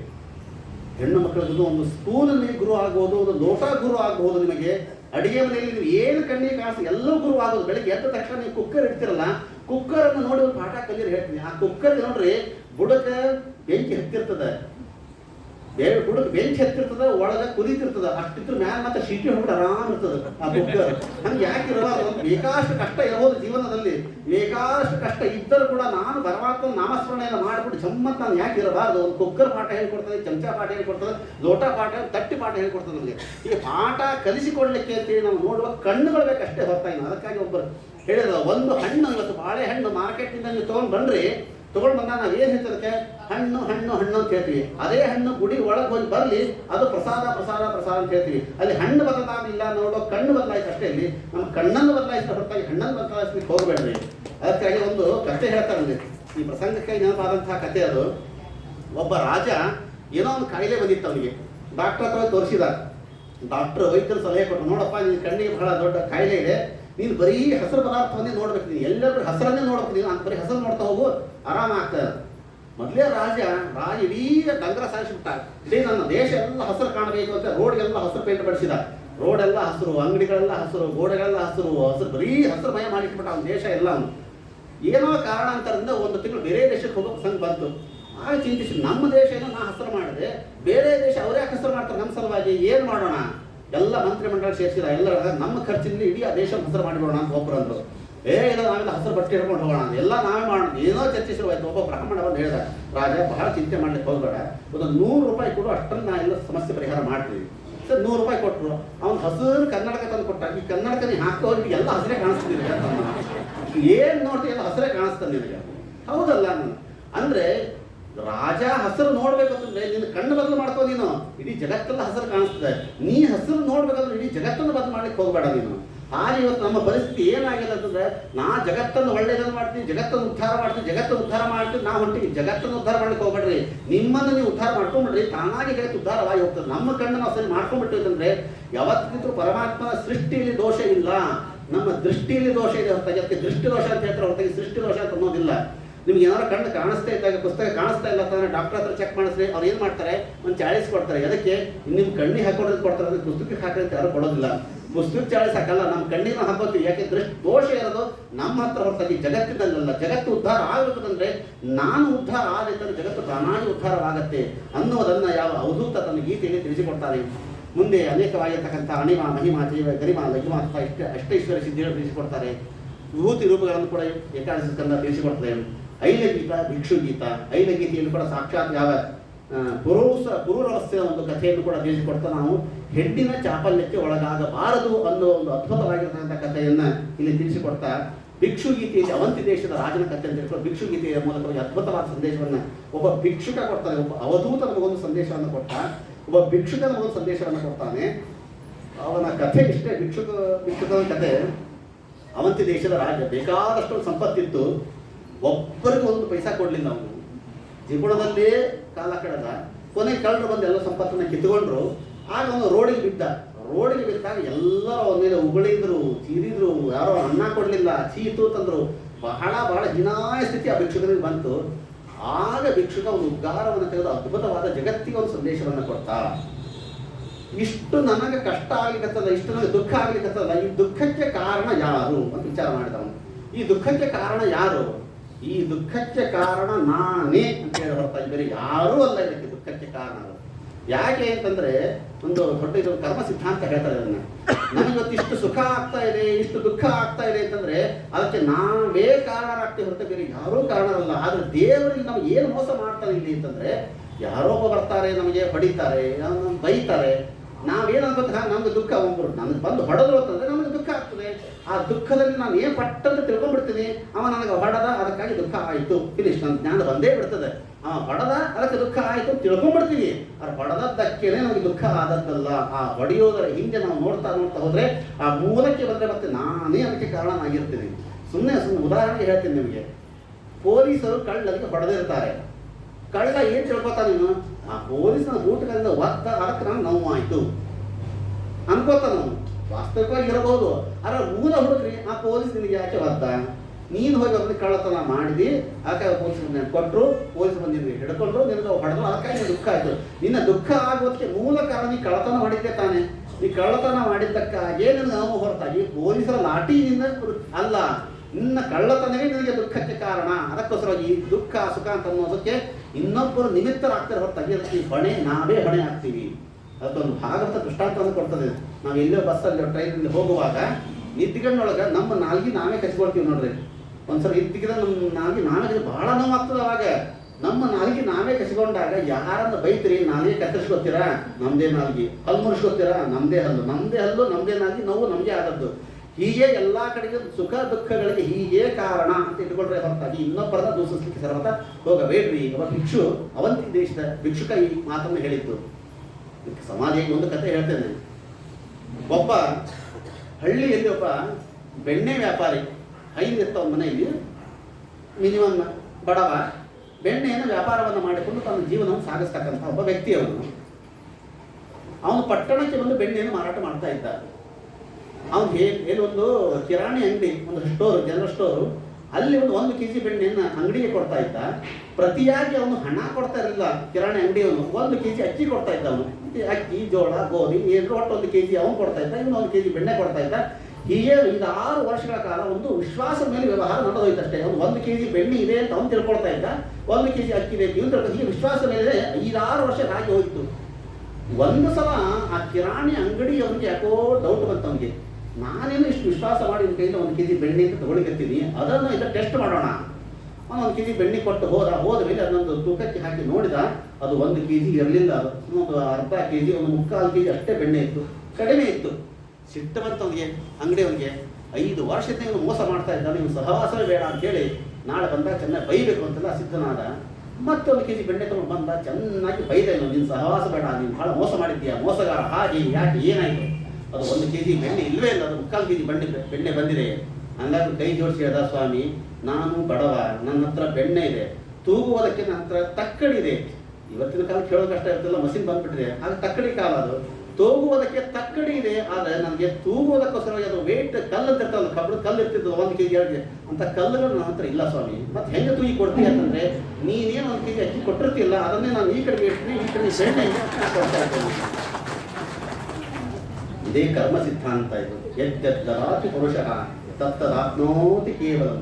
ನಾನು ಇವತ್ತು ಸಮಾಜಕ್ಕೆ ಏನನ್ನ ಕೊಡ್ತೇನೋ ಆ ಸಮಾಜ ವಾಪಸ್ ಅದನ್ನೇ ನನಗೆ ಕೊಡ್ತದೆ ಹೊರತಾಗಿ ನಾನು ಸಮಾಜಕ್ಕೆ ಕೊಡುವಾಗ ನಾನು ಅದನ್ನು ವಿಚಾರ ಮಾಡಬೇಕು. ನಾನು ಒಳ್ಳೆಯದನ್ನು ಕೊಡ್ತಾ ಇದ್ದೇನಾ, ಮೋಸ ಮಾಡ್ತಾ ಇದ್ದೇನಾ? ನಾನು ಇವತ್ತು ಸಮಾಜಕ್ಕೆ ಮೋಸಗಾರ ಅಂತ ಆದೆ ಅಂತಾದರೆ ಸಮಾಜ ಅದನ್ನು ಇಟ್ಟುಕೊಳ್ಳೋದಿಲ್ಲ, ವಾಪಸ್ ತಿರುಗಿ ಮತ್ತೆ ನನಗೇ ಬರ್ತದೆ.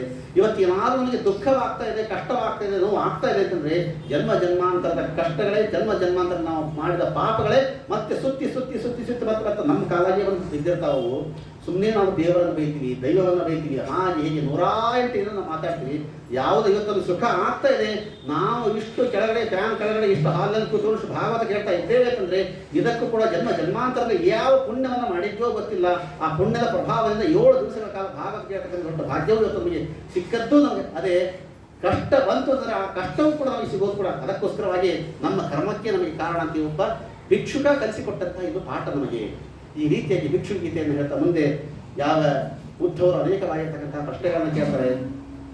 ಕಿಂ ಯಮಃ, ಕಿಂ ಯಮ ಅಂತಂದ್ರೆ ಯಾವುದು, ನಿಯಮ ಅಂತಂದ್ರೆ ಯಾವುದು, ಶಮ ಕಿಂ ಶಮಃ, ಕಿಂ ದಮಃ, ಕಿಂ ದಾನಂ, ಕಿಂ ತಪಃ, ಎಲ್ಲದಕ್ಕೂ ಕೃಷ್ಣ ಪರಮಾತ್ಮ ಉತ್ತರವನ್ನು ಕೊಡ್ತಾನೆ. ಯಮ ನಿಯಮಾದಿಗಳನ್ನು ತಿಳಿಸಿಕೊಡ್ತಾನೆ. ಯಮ ಅಂತಂದ್ರೆ ಯಾವುದು, ನಿಯಮ ಅಂತಂದ್ರೆ ಯಾವುದು ಅಂತ ಹೇಳಿದಾಗ, ಯಮ ಅಂತಂದ್ರೆ ಎಲ್ಲ ಕಾಲದಲ್ಲಿ ಮಾಡೋದಕ್ಕೆ ಯಮ ಯಮ ಅಂತ ಹೇಳ್ತಾರೆ. ಯಮ ನಿಯಮ ಅಂತ ಹೇಳುವಾಗ ಎಲ್ಲ ಕಾಲದಲ್ಲಿ ಮಾಡತಕ್ಕಂಥ ಕರ್ಮಗಳು ಯಾವುದದು ಅಂದರೆ ವೇದ ಹೇಳ್ತದೆ ಮಾತೃದೇವೋ ಭವ, ಪಿತೃದೇವೋ ಭವ, ಎಲ್ಲ ಹೇಳ್ತದೆ. ಎಲ್ಲ ಯಮದಲ್ಲಿ ಅಂತರ್ಭವ ಆಗುತ್ತೆ. ಮಾತೃದೇವೋ ಭವ ಅಂತಂದರೆ ತಾಯಿಯನ್ನು ದೇವರಂತೆ ಕಾಣು ಅಂತ ಹೇಳಿದ್ದು. ಯಾರಾದರೂ ಪ್ರಶ್ನೆ ಮಾಡ್ತಾರ ಯಾವತ್ತು ಕಾಣಬೇಕು ಅಂತ? ಯುಗಾದಿ ದಿವಸ ಕಂಡ್ರೆ ಸಾಕ, ದೀಪಾವಳಿ ಕಂಡ್ರೆ ಸಾಕ? ಅಲ್ಲ, 24 ತಾಸು ಧರ್ಮಂಚರ ಸತ್ಯವನ್ನು ಹೇಳಬೇಕು. ಯಾವತ್ತು ಹೇಳಬೇಕು? ಯಾರು ಪ್ರಶ್ನೆ ಮಾಡ್ತಾರೆ. ಎಲ್ಲ ಕಾಲದಲ್ಲಿಯೂ ನಾವು ಮಾಡ್ತಾ ಧರ್ಮಕ್ಕೆ ಯಮ ಅಂತ ಹೇಳ್ತಾರೆ. ನಿಯಮ ಅಂತಂದರೆ ಹಾಗೆ ಅದು ಒಂದು ನಿಯಮ. ಅದು ಒಂದೇ ಅದೇ ಕಾಲದಲ್ಲೇ ಮಾಡುವುದಕ್ಕೆ ನಿಯಮ. ಉಪವಾಸವನ್ನು ಮಾಡಬೇಕು. ಯಾವತ್ತೋ ಸಂಡೇ ನಮಗೆ ಟೈಮ್ ಇದ್ದಾಗ ಮಾಡ್ತೀವಿ ಅಲ್ಲ, ಉಪವಾಸ ಮಾಡಬೇಕು, ಏಕಾದಶಿನೇ ಮಾಡಬೇಕು. ಕಟ್ಟು ಹಿಟ್ಟು ತಿನ್ನಬೇಕು, ಆಷಾಢ ಮಾಸದಲ್ಲೇ ತಿನ್ನಬೇಕು ಹೊರತಾಗಿ ನಾನು ಯಾವ ಟೈಮ್ಗೆ ತಿಂತೀನಿ ಅಲ್ಲ. ಅದೊಂದು ನಿಯಮದ ಶ್ರಾದ್ದ ಮಾಡಬೇಕಾದ್ರೆ ನೀವು ಅಪ್ಪನ ದಿವಸವೇ ಶ್ರಾದ್ದ ಮಾಡೋಕ್ಕೆ ಹೊರತಾಗಿ ನಿಮ್ಗೆ ರಜಾ ಸಿಕ್ಕಿದ ಶ್ರಾದ್ದ ಮಾಡೋದಲ್ಲ. ಅದಕ್ಕೆ ಕೆಲವು ಯಮದಲ್ಲಿ ಸೇರಿಸ್ತಾರೆ, ಕೆಲವು ನಿಯಮದಲ್ಲಿ ಸೇರಿಸ್ತಾರೆ. ಶಮೋ ಮನ್ನಿಷ್ಠತಾ ಬುದ್ಧಿ. ಶಮ ಅಂತಂದ್ರೆ ಯಾವುದು? ಪರಮಾತ್ಮನಲ್ಲಿಯೇ ನಾವು ಬುದ್ಧಿಯನ್ನು ಇಟ್ಟುಕೊಂಡ್ರೆ ಅದನ್ನೇ ಶಮ ಅಂತ ಹೇಳ್ತಾರೆ. ದಮ ಇಂದ್ರಿಯ ಸಂಯಮ. ನಮ್ಮ ಇಂದ್ರಿಯವನ್ನು ನಾವು ಯಾವಾಗ ಕಂಟ್ರೋಲ್ ಇಟ್ಕೊಳ್ತೀವೋ ಅದು ನಿಜವಾಗಿರ್ತಕ್ಕಂಥ ದಮ ಅಂತ ಹೇಳ್ತೀವಿ. ಇಂದ್ರಿಯ ಅಂತಂದ್ರೆ ಕುದುರೆಗಳು. ಕುದುರೆ ಮೇಲೆ ಕೂತು ನಾವು ಸವಾರಿ ಮಾಡಲಿಕ್ಕೆ ಹೊರತಾಗಿ ನಾವು ಕುದುರೆ ಹೊತ್ಕೊಂಡು ನಾವು ಓಡೋದಲ್ಲ. ಇವತ್ತೆಲ್ಲ ಹಾಗೆ ಆಗಿದೆ ನಮ್ಮ ಪರಿಸ್ಥಿತಿ ಎಲ್ಲ. ಇಂದ್ರಿಯಗಳ ಹೇಳಿದಂತೆ ನಾವು ಕೇಳಲಿಕ್ಕೆ ಹೊರತಾಗಿ ನಾವು ಹೇಳಿದಂಗೆ ನಾವು ಇಂದ್ರಿಯ ಕೇಳಬೇಕು. ಅದೇ ದಮ ಅಂತ ಹೇಳ್ತಾರೆ. ದಾನ ಅಂತಂದ್ರೆ ಯಾವುದು? ದಂಡ ನ್ಯಾಸ ಪರಂ ದಾನ ಅಂತ ಹೇಳಿದ್ರೆ ನಿಜವಾದ ಕಲಿಯುಗದಲ್ಲಿ ದಾನ ಯಾವುದು ಅಂತಂದ್ರೆ ನೀವು ಯಾವುದೋ ಭೂದಾನ ಬೇಡ, ಗೋದಾನ ಬೇಡ, ಹಿರಣ್ಯ ದಾನ ಯಾವುದೋ ದಾನ ಬೇಡ.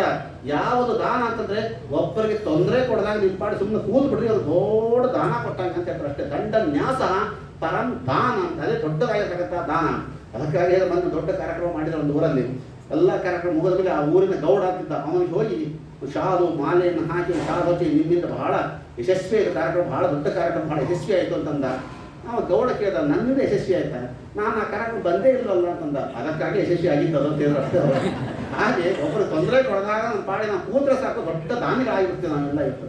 ಹೀಗೆ ಅನೇಕವಾಗಿರ್ತಕ್ಕಂತಹ ಎಲ್ಲ ಸಿದ್ಧಾಂತಗಳಿಗೆ ಪ್ರಶ್ನೆಗಳಿಗೆ ಉತ್ತರವನ್ನು ಕೊಡ್ತಾ ಪರಮಾತ್ಮನ ಗುಣಸ್ವರೂಪವನ್ನು ಕೂಡ ಇಲ್ಲಿ ತಿಳಿಸಿಕೊಡ್ತಾರೆ. ಪರಮಾತ್ಮ ಹೇಗಿದ್ದಾನೆ? ಪರಮಾತ್ಮ ನಿನ್ನ ಸ್ವರೂಪವನ್ನು ತಿಳಿಸಿಕೊಡುವಂಥ ಉದ್ಯೋಗ ಕೇಳಿದಾಗ ಪರಮಾತ್ಮ ಅನಂತ ಗುಣ ಪರಿಪೂರ್ಣನಾಗಿರ್ತಕ್ಕಂಥ ಪರಮಾತ್ಮನನ್ನ ಸದಾಕಾಲ ಗುಣಪೂರ್ಣ ಅಂತಲೇ ನಾವು ಚಿಂತನೆ ಮಾಡಬೇಕು. ಅದಕ್ಕಾಗಿ ಭಾಗವತ ಹೇಳ್ತಾರೆ, ಪೀಬತ ರಸ ಮಾದ. ಪರಮಾತ್ಮನಿಗೆ ರಸ ಅಂತ ಪರಮಾತ್ಮನಿಗೆ ಹೇಳ್ತಾರೆ. ಯಾಕೆ ಪರಮಾತ್ಮನಿಗೆ ರಸ ಅಂತ ಹೇಳ್ತಾರೆ ಅಂತಂದ್ರೆ ರ ಸ ಎರಡು ಅಕ್ಷರ ಇಲ್ಲ. ಪರಮಾತ್ಮ ರ ಆಗಿದ್ದಾನೆ, ಅದಕ್ಕಾಗಿ ಪರಮಾತ್ಮ ರ. ಸ ಆಗಿದ್ದಾನೆ, ಅದಕ್ಕಾಗಿ ಪರಮಾತ್ಮ ಸ. ಅದಕ್ಕಾಗಿ ಪರಮಾತ್ಮನಿಗೆ ರಸ ಅಂತ ಹೇಳ್ತಾರೆ. ರಹಿತತ್ವಾತ್ ರ, ಸಹಿತತ್ವಾತ್ ಸ. ಪರಮಾತ್ಮ ರಹಿತನಾಗಿದ್ದಾನೆ, ಆದ್ದರಿಂದ ರ. ಪರಮಾತ್ಮ ಸಹಿತನಾಗಿದ್ದಾನೆ, ಆದ್ದರಿಂದ ಸ. ಯಾವ ರಹಿತ ಯಾವ ಸಹಿತ ಅಂದ್ರೆ ಪರಮಾತ್ಮ ದೋಷದಿಂದ ರಹಿತನಾಗಿದ್ದಾನೆ, ಆದ್ದರಿಂದ ಪರಮಾತ್ಮನಿಗೆ ರ ಅಂತ ಹೇಳ್ತಾರೆ. ಗುಣದಿಂದ ಸಹಿತನಾಗಿದ್ದಾನೆ, ಆದ್ದರಿಂದ ಪರಮಾತ್ಮನಿಗೆ ಸ. ಅದಕ್ಕಾಗಿ ಪರಮಾತ್ಮನಿಗೆ ರಸ ಅಂತ ಪರಮಾತ್ಮ ತಿಳಿಸಿಕೊಡ್ತಾರೆ. ಪರಮಾತ್ಮ ಗುಣ ಸಹಿತ, ಗುಣಗಳ ಪರಿಪೂರ್ಣ ಅಂತ ಪರಮಾತ್ಮ ಯಾಕೆ ಹೇಳ್ತಾರೆ ಅಂತಂದ್ರೆ, ಇದು ಅನೇಕ ಕೆಲವು ಶಾಸ್ತ್ರೀಯ ವಿಚಾರಗಳು ಬಹಳ ಬರ್ತದೆ. ಪರಮಾತ್ಮ ಗುಣ ಪರಿಪೂರ್ಣ ಅಂತ ಹೇಳ್ತಾರಲ್ಲ, ಕೆಲವು ಪರಮಾತ್ಮನನ್ನು ಅಲ್ಲಿ ಹೇಳ್ತೀವಿ ಅನಂತ ಗುಣ ಪರಿಪೂರ್ಣ ಅಂತ. ಪರಮಾತ್ಮನನ್ನು ಅನಂತ ಗುಣ ಪರಿಪೂರ್ಣ ಅಂತ ಹೇಳಬೇಕಾದ್ರೆ ಕೆಲವರ ವಾದ ಏನಂತಂದ್ರೆ, ಒಟ್ಟು ಜಗತ್ತಿನಲ್ಲಿ ಇರೋದೇ 24 ಗುಣಗಳು. ನೈಯಾಯಿಕರ ಪ್ರಕಾರ ಚತುರ್ವಿಂಶತಿ ಗುಣವನ್ನು ಒಪ್ಪುತ್ತಾರೆ ಅವರು. 24 ಗುಣಗಳು ಇರೋದೇ 24 ಗುಣಗಳು. ಅದರಲ್ಲಿ ನೀವು ದೇವರಿಗೆ ಅನಂತ ಗುಣ ಅಂತ ಹೇಳ್ತಿರಲ್ಲ, ಹೇಗೆ ಸಾಧ್ಯ? 24 ಗುಣದಲ್ಲಿ ಕೂಡ ಕೆಲವು ಗುಣಗಳನ್ನು ಒಪ್ಪಲಿಕ್ಕೆ ಬರೋದಿಲ್ಲ, ದೇವರಿಗೆ ಹೇಳಲಿಕ್ಕೆ ಬರೋದಿಲ್ಲ. ಯಾವುದು? ದೋಷ, ಅವರ, ಬದ್ಧ ಇತ್ಯಾದಿ ಕೆಟ್ಟ ಗುಣಗಳಿದೆಯಲ್ಲ, ದುಃಖ ಆಯಿತು, ದೋಷ, ಇದನ್ನೆಲ್ಲ ದೇವ್ರಿಗೆ ಒಪ್ಪಲಿಕ್ಕೆ ಹೇಳಲಿಕ್ಕೆ ಬರೋದಿಲ್ಲ. ಹೇಳಿದ್ರೆ ಒಂದು ದೇವರೇ ಆಗುತ್ತೆ. ಆಯಿತು, ನಮ್ಮ ಹತ್ರ ದುಃಖ ಇದೆ, ನಮ್ಮ ಹತ್ರ ದೋಷ ಇದೆ, ನಮ್ಮ ಹತ್ರ ಬದ್ಧ ಇದೆ, ದೇವರು ದುಃಖ ಇದ್ದಾನೆ, ದೇವರು ಬದ್ಧಿಯಾಗಿದ್ದಾನೆ ಅಂತ ಹೇಳಿಬಿಟ್ರೆ ದೇವರು ಒಂದಾಗಿಬಿಡ್ತಾರೆ. ಅದಕ್ಕೋಸ್ಕರವಾಗಿ ಇರೋದೇ 24 ಗುಣ. ಅದರಲ್ಲಿಯೂ ಕೆಲವು ಗುಣವನ್ನು ಹೇಳಲಿಕ್ಕೆ ಬರೋದಿಲ್ಲ. ಏನೋ 15-20 ಗುಣ ಅಂತ ಹೇಳಿದ್ರೆ ಹೊರತಾಗಿ ಅನಂತ ಗುಣ ಪರಿಪೂರ್ಣ ಅಂತ ಹೇಗೆ ಹೇಳಲಿಕ್ಕೆ ಸಾಧ್ಯ? ಅದಕ್ಕೆ ಚಕ್ಷುಳಿ ಭಕ್ಷಣ ಬದ ಅಂತ ಹೇಳ್ತಾರೆ. ಗಂಟ್ಲಲ್ಲಿ ಗಂಜಿನೇ ಇಲ್ಲದೆ ಇರತಕ್ಕಂಥ ಒಬ್ಬ ವ್ಯಕ್ತಿಗೆ ಇಡೀ ಒಂದು ಪ್ಲೇಟ್ ಚಕ್ಲಿ ತಿಂದ ಅಂತ ಹೇಳಿದ್ರೆ ಹೆಂಗೆ ಅರ್ಥ? ಹಂಗಾಗಿದೆ ನನ್ನ ಮನೆ ಬರ ಅಂತ ಪರಿಕೀಯರನ್ನು ಹೇಳಿದಾಗಿರ್ತಿಲ್ಲ. ಶ್ರೀಮಂತ ಆಚಾರ್ಯ ಸರಿಯಾಗಿ ಉತ್ತರವನ್ನು ಕೊಡ್ತಾರೆ. ಪರಮಾತ್ಮ ಗುಣ ಪರಿಪೂರ್ಣನೇ. ಪರಮಾತ್ಮ ಹತ್ರ ಅನಂತ ಗುಣದಿಂದ ಪರಮಾತ್ಮ ಕೂಡಿದ್ದಾನೆ. ಹೆಂಗೆ ಅಂತಂದ್ರೆ ಒಂದೊಂದು ಗುಣಗಳಲ್ಲಿಯೂ ಕೂಡ ಅನಂತ್ಯವನ್ನು ತಿಳಿಸಿಕೊಡ್ತಾರಂತೆ ಪರಮಾತ್ಮನಿಗೆ. ಎಷ್ಟು ಪರಮಾತ್ಮ ಗುಣ ಪರಿಪೂರ್ಣ ಎಷ್ಟು ಅನಂತ ಇದೆ ಅಂತಂದ್ರೆ, ಕಾರ್ಯ ಒಂದೇ. ಈಗ ಉದಾಹರಣೆಗೆ ಹೇಳ್ತೇನೆ ನಿಮಗೆ, ನಾನು ಒಂದು ತುತ್ತು ಅನ್ನವನ್ನು ತಿಂದೆ ಅಥವಾ ಒಂದು ಹೋಳಿಗೆ ತಿಂದೆ, ಒಂದು ಕಡುಬು ತಿಂದೆ, ಏನು ತಿಂದ್ರೆ ಕೂಡ ನನಗೆ ಆನಂದ ಆಯಿತೋ ಇಲ್ವೋ? ಆನಂದ ಆಯಿತು. ಅದಕ್ಕಿಂತ ಹೆಚ್ಚಿನ ಆನಂದ ತತ್ವಾಭಿಮಾನಿ ದೇವತೆಗಳಿಗೆ ಆಗುತ್ತೆ. ಅದಕ್ಕಿಂತ ಹೆಚ್ಚಿನ ಆನಂದ ಭಾರತೀ ದೇವಿಗೆ, ಅದಕ್ಕಿಂತ ಹೆಚ್ಚಿನ ಆನಂದ ವಾಯುದೇವಿಗೆ, ಅದಕ್ಕಿಂತ ಇನ್ಫಿನಿಟ್ ಪರಮ ಆನಂದ ಅದು ಪರಮಾತ್ಮನಿಗೆ ಆಗತ್ತೆ. ತಿಂದದ್ದು ಒಂದೇ ಕಡುಬು, ಆನಂದದಲ್ಲಿ ಮಾತ್ರ ಇಷ್ಟು ತಾರತಮ್ಯ ಆಗ್ತಾ ಆಗ್ತಾ ಆಗ್ತಾ ಆಗ್ತಾ ಹೋಗುತ್ತೆ. ಶಾಸ್ತ್ರ ತಿಳಿಸಿಕೊಡತ್ತೆ ಇದನ್ನ. ಇದು ಹೇಗೆ ಸಾಧ್ಯ ಅಂದರೆ, ಉದಾಹರಣೆಗೆ ಹೇಳ್ತೀನಿ ನಿಮಗೆ. ಮೊನ್ನೆ ಕ್ರಿಕೆಟ್ ಮ್ಯಾಚ್ ಆಯಿತು, ಕಪ್ ಯಾರು RCB ಯಾರು ತೊಗೊಂಡ್ರು, ಇಂಡಿಯಾ ಪಾಕಿಸ್ತಾನಕ್ಕೆ ಏನೋ ನಡೆದ ಇಟ್ಕೊಂಡು ಕ್ರಿಕೆಟ್ ಮ್ಯಾಚ್ ನಡೆದದೆ. ಕ್ರಿಕೆಟ್ ಆಟ ಆಡಿದ್ದು ಒಂದೇ ಸಲ, ಕಪ್ ತಗೊಂಡಿದ್ದು ಒಂದೇ ಸಲ, ಆದರೆ ಆನಂದ ಮಾತ್ರ ಹೆಂಗೆ ಆಗ್ತದೆ ವಿಚಾರ ಮಾಡಿ ನೋಡ್ರಿ. ನಮ್ಮಂಥವ್ರು ಎಷ್ಟು ಆನಂದ ಆಗ್ತದೆ ಹೇಳ್ರಿ. ನಾನು ಕ್ರಿಕೆಟ್ನ ನನಗೆ ಇಂಟ್ರೆಸ್ಟ್ ಇಲ್ಲ, ಆದರೂ ಇಂಡಿಯಾ ಗೆದ್ದದ ಅಂದ್ರೆ ಸಾಕು ಇನ್ನೊಂದು ಆನಂದ. ಭಾರತ ಗೆದ್ದು ಫಿನಿಶ್, ನಂದು ಇಷ್ಟೇ ಆನಂದ ನನಗೆ. ಅದೇ ಸ್ವಲ್ಪ ಕಾಲೇಜ್ ಹುಡುಗರಿಗೆ ಏನು ಕ್ರಿಕೆಟ್ ಮ್ಯಾಚ್ನಲ್ಲಿ ಇಂಡಿಯಾ ಗೆದ್ದು ಸಹ ಪಟಾಕಿ ಹಾರಿಸ್ತಾರೆ, ಏನು ಕುಣಿತಾರೆ, ಕುಪ್ಪಳಿಸ್ತಾರೆ, ಈ ಕ್ರಿಕೆಟ್ ಪ್ಲೇಯರ್ಗಳಿಗಂತೂ ದುಡ್ಡು ಖರ್ಚು ಮಾಡಿ ಫ್ಲೈಟ್ ಹತ್ತಿ ಅಲ್ಲೇ ಹೋಗ್ಬಿಡೋದು ಇದ್ದಕ್ಕಿದ್ದಂಗೆ. ಇನ್ನೂ ಅದಕ್ಕಿಂತ ಹೆಚ್ಚಿನ ಆನಂದ ಯಾವ ಗ್ರೌಂಡಲ್ಲೇ ಕೂತು ನೋಡ್ತಾ ಇರ್ತಾರಲ್ಲ ಅವ್ರು ಇನ್ನೂ ಹೆಚ್ಚಿನ ಆನಂದ ಹಾಕಿ ಕುಣಿತಾ ಇರ್ತಾರೆ. ಅವರು ಸ್ವಂತ ಕ್ರಿಕೆಟ್ ಪ್ಲೇಯರ್ ತಂದೆ ತಾಯಿಗಳು ಬಂಧುಗಳು ಇರ್ತಾರಲ್ಲ, ಅಯ್ಯೋ ನಮ್ಮ ಸಚಿನ್, ನಮ್ಮ ತಾವ, ನಮ್ಮ ಹೊಡೆದ, ನಮ್ಮ ಸಿಕ್ಸ್ ಹೊಡೆದ, ಅವರು ಏನೋ ಇಂಚು ಒಂದೊಂದು ಸ್ಕೋರ್ ಲೆಕ್ಕ ಹಾಕ್ತಾ ಇರ್ತಾರೆ. ಅಷ್ಟು ಆನಂದ ಅವ್ರಿಗೆ ಆಗುತ್ತೆ. ಇನ್ನಂತೂ ಕಪ್ಪು ತಗೊಂಡ ವ್ಯಕ್ತಿಗಂತೂ ಪೂರ್ತಿ ಪರಮಾನಂದ ಆಗಿರುತ್ತೆ ಅವನಿಗೆ. ಇವ್ರ ಕಪ್ ಎಷ್ಟು ಸಲ ತಗೊಂಡಾರ, ಒಂದೇ ಒಂದು ಕಪ್ ತಗೊಂಡಿದ್ದು, ಒಂದೇ ಒಂದು ಆಟ ಆಡಿದ್ದು, ಅದರ ಆನಂದದಲ್ಲಿ ಮಾತ್ರ ಹೀಗೆ ತಾರತಮ್ಯ ಆಗ್ತಾ ಹೋಯ್ತಾ ಇಲ್ಲ. ಹಾಗೆಯೇ ಇಲ್ಲಿ ಪರಮಾತ್ಮ ಜೀವರಾಶಿಗಳಲ್ಲಿ ಕೂಡ ನಾವು ಒಂದು ತುತ್ತು ಅನ್ನ ಒಂದು ಕಡವ ತಿಂದರೆ ಎಷ್ಟು ಆನಂದ ತಾರತಮ್ಯ ಆಗ್ತಾ ಹೋಗುತ್ತೆ. ಇಷ್ಟು ಇನ್ಫಿನಿಟ್ ಆಗಿರ್ತದೆ, ಅಂತ ಕಲ್ಯಾಣವಾಗಿರ್ತದೆ. ಆನಂದ ಅಂತ ಅನ್ನೋದು ಪರಮಾತ್ಮನಿಗೆ ಸೇರ್ತದೆ. ನಮಗೆ ಅಲ್ಪ ಆನಂದ ಅಂತ ಅನ್ನೋದು ನಮಗೆ ಸಿಗ್ತದೆ. ಆನಂದದಲ್ಲಿ ಮಾತ್ರ ಅಲ್ಲ, ಶ್ರೀಮದ್ ಆಚಾರ್ಯ ಹೇಳ್ತಾರೆ, ಏನು ಕೆಲವು ಗುಣಗಳನ್ನು ದೇವರಿಗೆ ಹೇಳಲಿಕ್ಕೆ ಬರೋದಿಲ್ಲ ಅಂತ ಹೇಳಿದ್ರಲ್ಲ, ಆ ಗುಣಗಳನ್ನು ಕೂಡ ಸಮನ್ವಯ ಮಾಡಿ ತೋರಿಸ್ತಾರೆ ದೇವರಲ್ಲಿ. ದುಃಖ, ಬದ್ಧ, ಅವರಾದ ಇತ್ಯಾದಿ ಗುಣಗಳು. ಪರಮಾತ್ಮ ಹತ್ರ ದುಃಖ ಇಲ್ಲ ಅಂತ ನೀ ಹೇಳ್ತೀಯಲ್ಲಪ್ಪ, ಪರಮಾತ್ಮ ಹತ್ರ ದುಃಖ ಇದೆ ಅಂತ ಶ್ರೀಮದ್ ಆಚಾರ್ಯ ಮಾಡಿ ತೋರಿಸ್ತಾರೆ. ಹೇಗೆ ಇದೆ ಅಂತಂದ್ರೆ ಶಾಸ್ತ್ರದಲ್ಲಿ ಹೇಳ್ತಾರೆ, ಯದಧೀನ ಯಸ್ಯ ಸತ್ತ ತತ್ತದಿತ್ತೇವ ಭಣ್ಯತೆ. ಯಾವ ವಸ್ತು ಯಾವ ಅಧೀನದಲ್ಲಿದೆಯೋ ಅವನ ಹೆಸರಿನಿಂದಲೇ ಕರೆಸಿಕೊಂಡಿರ್ತದೆ. ಅದಕ್ಕಾಗಿ ಅಂತಹ ದುಃಖ ಪರಮಾತ್ಮನ ಅಧೀನದಲ್ಲಿ ಇಟ್ಟುಕೊಂಡಿದ್ದಾನೆ. ಆದರೆ ಪರಮಾತ್ಮನನ್ನು ಕೂಡ ನೀವು ದುಃಖ ಅಂತ ಹೇಳಬಹುದು. ಪರಮಾತ್ಮ ಹತ್ರ ದುಃಖ ಇದೆ ಅಂತ ಒಪ್ಪಿಕೊಳ್ತಾರೆ. ಶ್ರೀಮದ್ ಆಚಾರ್ಯ ತಿಳಿಸಿಕೊಳ್ತಾರೆ. ಇದು ಹೇಗೆ ಇದೆ ಅಂತಂದ್ರೆ ಅನುಭವತ್ವ ಏನು ಇರೋದಿಲ್ಲ. ನಮಗೆ ಅನುಭವತ್ವ ಏನು ಇರ್ತದೆ, ಪರಮಾತ್ಮನಿಗೆ ಅನುಭವತ್ವ ಏನು ಇರೋದಿಲ್ಲ. ಬಡಿಸೋರು ಬರ್ತಾರೆ, ಹಾಲು ಮಾರೋರು ಬರ್ತಾರೆ, ಹಾಲು ಬಾ ಮೊಸರು ಬಾ ಅಂತ ಕರಿತೀವಿ ನಾವೆಲ್ಲ. ಏನು ಅವನ ಹೆಸರು ಹಾಲು, ಅವನ ಹೆಸರು ಮೊಸರ ಅಲ್ಲ, ಅವನ ಅಧೀನದಲ್ಲಿ ಅನ್ನೋದಕ್ಕೋಸ್ಕರ ಹೇಗೋ ಹಾಗೆ. ಸುಮ್ಮನೆ ತಿಳಿಯೋದಕ್ಕೆ ಒಂದು ಉದಾಹರಣೆಗೆ ಹೇಳ್ತೇನೆ. ನೀವೆಲ್ಲ ಯಾವುದೋ ಕಾರ್ಯಕ್ರಮದಲ್ಲಿ ನೀವು ಊಟಕ್ಕೆ ಕೂತಿರ್ತೀರ, ನಾಳೆ ಮಂಗಳ ಎಲ್ಲ ಊಟಕ್ಕೆ ಕೂತಿರ್ತೀರಲ್ಲ, ನೀವು ಎಲೆಯ ಮೇಲೆ ಊಟಕ್ಕೆ ಕುಳಿತಾಗ ಕೈಲಿ ಯಾರೋ ಬಡಿಸ್ಲಿಕ್ಕೆ ಬರ್ತಾರೆ, ಪಾಯಸ ತಗೊಂಡು ಬರ್ತಾನೆ ಬಡಿಸ್ಲಿಕ್ಕೆ. ಅವನು ಪಾಯಸ ಬಡಿಸ್ತಾ ಬರ್ತಾನೆ. ನಮ್ಮ ಎಲೆ ಮೇಲೆಯಿಂದ ಪಾಯಸ ಹಾಕಿರ್ತಾನೆ. ಊಟ ಮಾಡುವ ನನ್ನ ಎಲೆಯ ಮೇಲೆಯೂ ಪಾಯಸ ಇದೆ, ಬಡಿಸುವಾಗ ಬಕೆಟಲ್ಲಿ ಅವನ ಕೈಯಲ್ಲಿಯೂ ಪಾಯಸ ಇದೆ. ಪಾಯಸ ಇಬ್ಬರ ಹತ್ರನೂ ಇದೆ. ಯಾಕೆ ಇದೆ? ನನ್ನ ಎಲೆ ಮೇಲೆ ಇರೋ ಪಾಯಸ ನಾನೇ ತಿನ್ನೋದಕ್ಕಾಗಿ ಇರೋದು, ಹೊರತಾಗಿ ಬಡಿಸೋದಕ್ಕಾಗಿ ಅಲ್ಲ ಅಂತ. ಇನ್ನೊಬ್ಬರು ಪದ ಇದೆ, ಬಡಿಸೋದಕ್ಕಾಗಿ ಅಲ್ಲ, ನಾ ತಿನ್ನೋದಕ್ಕಾಗಿ ನನ್ನ ಎಲೆ ಮೇಲೆ ಇರೋ ಪಾಯಸ. ಅವನ ಬಕೀಟಲ್ಲಿರೋ ಪಾಯಸ ಯಾವುದಕ್ಕೆ? ಅದು ಅವನು ತಿನ್ನೋದಕ್ಕಾಗಿ ಅಲ್ಲ, ಅವನು ಬಡಿಸೋದಕ್ಕಾಗಿ ಅವನ ಹತ್ರ ಇರೋದು. ಅವ ಪಾಯಸ ಅವ ಬಡಿಸ್ಬೇಕು, ಅವನು ತಿನ್ನಬಾರದು. ಎಲೆ ಮೇಲೆ ಇರೋ ಪಾಯಸವನ್ನು ನಾವು ತಿನ್ನಬೇಕು, ಹೊರತಾಗಿ ನಾವು ಬಡಿಸಬಾರದು. ಹಾಗೆ ದುಃಖ ಅಂತ ಅನ್ನೋದು ದೇವರ ಹತ್ರನೂ ಇದೆ, ಜೀವರ ಹತ್ರನೂ ಇದೆ. ಜೀವರ ಹತ್ರ ಯಾಕೆ ದುಃಖ ಇದೆ? ನಾವು ಅನುಭವಿಸೋದಕ್ಕೆ, ನಾವು ತಿನ್ನೋದಕ್ಕಾಗಿಯೇ ನಮ್ಮ ಹತ್ರ ದುಃಖ ಇದೆ. ದೇವರ ಹತ್ರ ಯಾಕೆ ದುಃಖ ಇದೆ ಅಂದ್ರೆ ಬಕೀಟಲ್ಲಿ ದುಃಖ ಇಟ್ಕೊಂಡು ಯಾಕೆ ಜಲ್ಲ ಜೀವರಾಶಿಗಳ ಕರ್ಮಾನುಸಾರವಾಗಿ ಬಡಿಸೋದಕ್ಕಾಗಿ ದುಃಖ ಇಟ್ಕೊಂಡಿದ್ದಾನೆ, ಹೊರತಾಗಿ ಅವನು ತಿನ್ನೋದಕ್ಕೋಸ್ಕರ ಪರಮಾತ್ಮ ಎಂದು ದುಃಖವನ್ನು ಇಟ್ಕೊಂಡಿಲ್ಲ ಅವನು. ಹೀಗಾಗಿ ಅವನೂ ದುಃಖಿ, ನಾವೂ ದುಃಖಿ. ನಾವು ತಿನ್ನುವವರು, ಅವನು ಬಡಿಸುವವನು. ಹೀಗೆ ಅದಕ್ಕೋಸ್ಕರ ಎಲ್ಲಾ ತರಹದ ಗುಣಗಳು ಕೂಡ ಸರ್ವ ಸಮನ್ವಯವನ್ನ ಶ್ರೀಮದ್ ಆಚಾರ್ಯರು ಯಾವ ಪರಮಾತ್ಮ ಹತ್ರ ಎಲ್ಲ ಗುಣಗಳ ಸಮನ್ವಯವನ್ನು ಮಾಡಿ ತೋರಿಸ್ತಾ ಇದ್ದಾರೆ. ಅಂತಹ ಯಾವ ಪರಮಾತ್ಮ, ಕೃಷ್ಣ ಪರಮಾತ್ಮ ಉದ್ಧವನಿಗೆ ಎಲ್ಲ ಗುಣ ಪರಿಪೂರ್ಣನಾಗಿರ್ತಕ್ಕಂಥ ಪರಮಾತ್ಮ ಉದ್ಧವನಿಗೆ ಎಲ್ಲ ಉಪದೇಶವನ್ನು ಮಾಡಿ, ನೀನು ಬದರಿಕಾಶ್ರಮಕ್ಕೆ ನೀನು ಹೊರಡಪ್ಪ, ಬದರಿಕಾಶ್ರಮಕ್ಕೆ ಹೋಗಿ ಅಲ್ಲಿದ್ರೆ ಎಲ್ಲ ತತ್ವಜ್ಞಾನ ಪ್ರಸಾರ ಮತ್ತು ಬರಬೇಕು ಅಂತ ಹೇಳಿದಾಗ ಯಾವ ಸಾಷ್ಟಾಂಗ ನಮಸ್ಕಾರವನ್ನು ಮಾಡಿ ಉದ್ಧವರು ಬದರಿಕಾಶ್ರಮಕ್ಕೆ ಇವರು ಹೋಗ್ತಾರೆ. ಒಂದು ಗಿಡದ ಕೆಳಗಡೆಗೆ ಕೃಷ್ಣ ಪರಮಾತ್ಮ ಕಾಲು ಮೇಲೆ ಕಾಲು ಹಾಕಿಕೊಂಡು ಕುಳಿತಾಗ ವ್ಯಾಧ ಬಂದು, ನಾನು ಹೇಳಿದ್ನೆಲ್ಲ ಒಂದು ಚೂಪಾಗಿರತಕ್ಕಂಥ ಬಾಣ, ಆ ಬಾಣದ ಸ್ಪರ್ಶವನ್ನು ಅಲ್ಲಿ ಮಾಡಿಸ್ತಾ ಇದ್ದಾವಂತೆ. ತತ್ಕಾಲದಲ್ಲಿ ಅಲ್ಲಿ ಒಂದು ರಕ್ತದ ಸೃಷ್ಟಿಯನ್ನು ಮಾಡಿದ, ಒಂದು ದೇಹದ ಸೃಷ್ಟಿಯನ್ನು ಮಾಡಿದ. ಇಡೀ ಪರಮಾತ್ಮನ ಅನೇಕ ಅವತಾರಗಳಿದೆ ನೋಡಿ. ಎಲ್ಲಾ ಅವತಾರಗಳಲ್ಲಿ ಪರಮಾತ್ಮ ಪ್ರಾಣ ಬಿಟ್ಟದ್ದು ಅನ್ನತಕ್ಕಂತಹ ಅವತಾರ ಒಂದೇ ಒಂದು, ಅದು ಕೃಷ್ಣಾವತಾರ. ರಾಮಾವತಾರಲ್ಲಿ ಪರಮಾತ್ಮ ಸಮಾಯಾತ ಅಂತ ಹೋಗ್ಬಿಟ್ಟು ಅಲ್ಲಿ ಯಾವ ಸಂಸ್ಕಾರಗಳಾಗಿಲ್ಲ. ಮಚ್ಚ, ಕೂರ್ಮ, ವರಹ, ನರಸಿಂಹ ಯಾವ ಅವತಾರದಲ್ಲಿಯೂ ಕೂಡ ಪರಮಾತ್ಮನ ದೇಹಕ್ಕೆ ಸಂಸ್ಕಾರ ಆಗಿಲ್ಲ. ದೇಹಕ್ಕೆ ಸಂಸ್ಕಾರ ಆದಂತಹ ಒಂದೇ ಒಂದು ಅವತಾರ, ಅದು ಕೃಷ್ಣಾವತಾರ. ಅದು ಕೃತ್ರಿಮವಾಗಿರ್ತಕ್ಕಂಥ ಒಂದು ದೇಹದ ಸೃಷ್ಟಿಯನ್ನು ಮುಂದೆ ಅರ್ಜುನಾದಿಗಳು ಬಂದು ಅದಕ್ಕೆ ಸಂಸ್ಕಾರವನ್ನು ಮಾಡಿದರು ಅಂತ ಹೇಳಿದ್ರೆ, ಕೃಷ್ಣ ಪರಮಾತ್ಮ ಪರಂಧಾಮಕ್ಕೆ ಹೋದ ಮೇಲೆ ಕೃಷ್ಣ ಪರಮಾತ್ಮ ಎಲ್ಲರನ್ನು ಕೂಡ ಕರೆದುಕೊಂಡು ಹೋಗುವಾಗ ಮತ್ತೆ ಆ ದನಾಕಾಯಿ ಹುಡುಗನಿಗೆ ಕೂಡ ಸೋಲ್ತಾನೆ. ಧರ್ಮರಾಜನಿಗೆ ಬಂದು ಹೇಳ್ತಾನೆ, ವಂಚಿತೋಹಂ ಮಹಾರಾಜ ಹರಿಣ ಬಂಧು ರೂಪಿಣ, ನಾವೆಲ್ಲರೂ ಕೂಡ ವಂಚಿತರಾಗಿ ಬಿಟ್ಟಿದ್ದೇವೆ ಅಂತ ಹೇಳಿದಾಗ ಮತ್ತೆ ಎಲ್ಲರೂ ಕೂಡ ಮಹಾಪ್ರಸ್ಥಾನಕ್ಕೆ ಹೊರಡ್ತಾರೆ. ಪರೀಕ್ಷಿತ ರಾಜನ ಪಟ್ಟಾಭಿಷೇಕವನ್ನು ಮಾಡಿ ಪರಂಧಾಮಕ್ಕೆ ಅವರು ಕೂಡ ಎಲ್ಲರೂ ಕೂಡ ಹೊರಟು ಬರ್ತಾರೆ. ಪರೀಕ್ಷಿತ ರಾಜರು ಕೂಡ ಯಾವ ರೀತಿ ಅದ್ಭುತವಾಗಿ ರಾಜ್ಯಭಾರವನ್ನು ಮಾಡ್ತಾರೆ, ಕಲಿಯ ನಿಗ್ರಹವನ್ನು ಮಾಡಿರ್ತಾರೆ ಪರೀಕ್ಷಿತ ರಾಜರು. ಕಲಿಯ ಪ್ರಭಾವದಿಂದಾಗಿ ಯಾವ ಪ್ರಯೋಗ ವಿಷಯಕ್ಕೆ ಕುಳಿತಾಗ ಇನ್ನು ಮುಂದೆ ಯಾವ ಶುಕಾಚಾರ್ಯ 12ನೇ ಸ್ಕಂದವನ್ನು ಮಾತ್ರ ಉಳಿದಿದೆ. 12ನೇ ಸ್ಕಂದವನ್ನು ನಾನು ಹೇಳೋದನ್ನು ನೋಡ್ತಾ ಇದ್ದೆ. ಕಲಿಯುಗ ಅವರನ್ಕೊಂದು ಇವರು ರಾಜರಾಗ್ತಾರೆ, ಇವರನ್ಕೊಂದು ಅವರು ರಾಜರಾಗ್ತಾರೆ. ಇದೇ 12ನೇ ಕಲಿಯುಗದ ಲಕ್ಷಣಗಳು. ಯಾವ ರೀತಿ ಕಲಿಯುಗದಲ್ಲಿ ಮನುಷ್ಯರು ಇರ್ತಾರೆ ಅಂತಕ್ಕಂಥ ಕೆಲವು ವಿಚಾರಗಳನ್ನು 12ನೇ ಸ್ಕಂದವನ್ನು ಮತ್ತೆ ನಾಳೆ ದಿವಸ ಈ 7 ದಿನದ ಕಥೆಯ ಕೇಳಿ ಏಳಿರುವ ವೈಕುಂಠಕ್ಕೆ ಎನ್ನುವಂತೆ ನಾಳೆ ಕೊನೆಯ ದಿವಸ 7ನೇ ದಿವಸ ಬರೋದರಿಂದಾಗಿ ಆ ಕಥಾ ಭಾಗವನ್ನು ಮತ್ತೆ ನಾಳೆ ಮುಂದುವರಿಸ್ತಾ ಶ್ರೀಮದ್ ಭಾಗವತದ ಮಂಗಲವನ್ನು ನಡೆಸಿಕೊಡೋಣ ಅಂತ ಹೇಳ್ತಾ ಹರಿಯನ್ನು ಶ್ರೀ ಕೃಷ್ಣಾರ್ಪಣ ಮತ್ತು ನಾಳೆ ಕಾರ್ಯಕ್ರಮವನ್ನು ಶ್ರೀನಿವಾಸ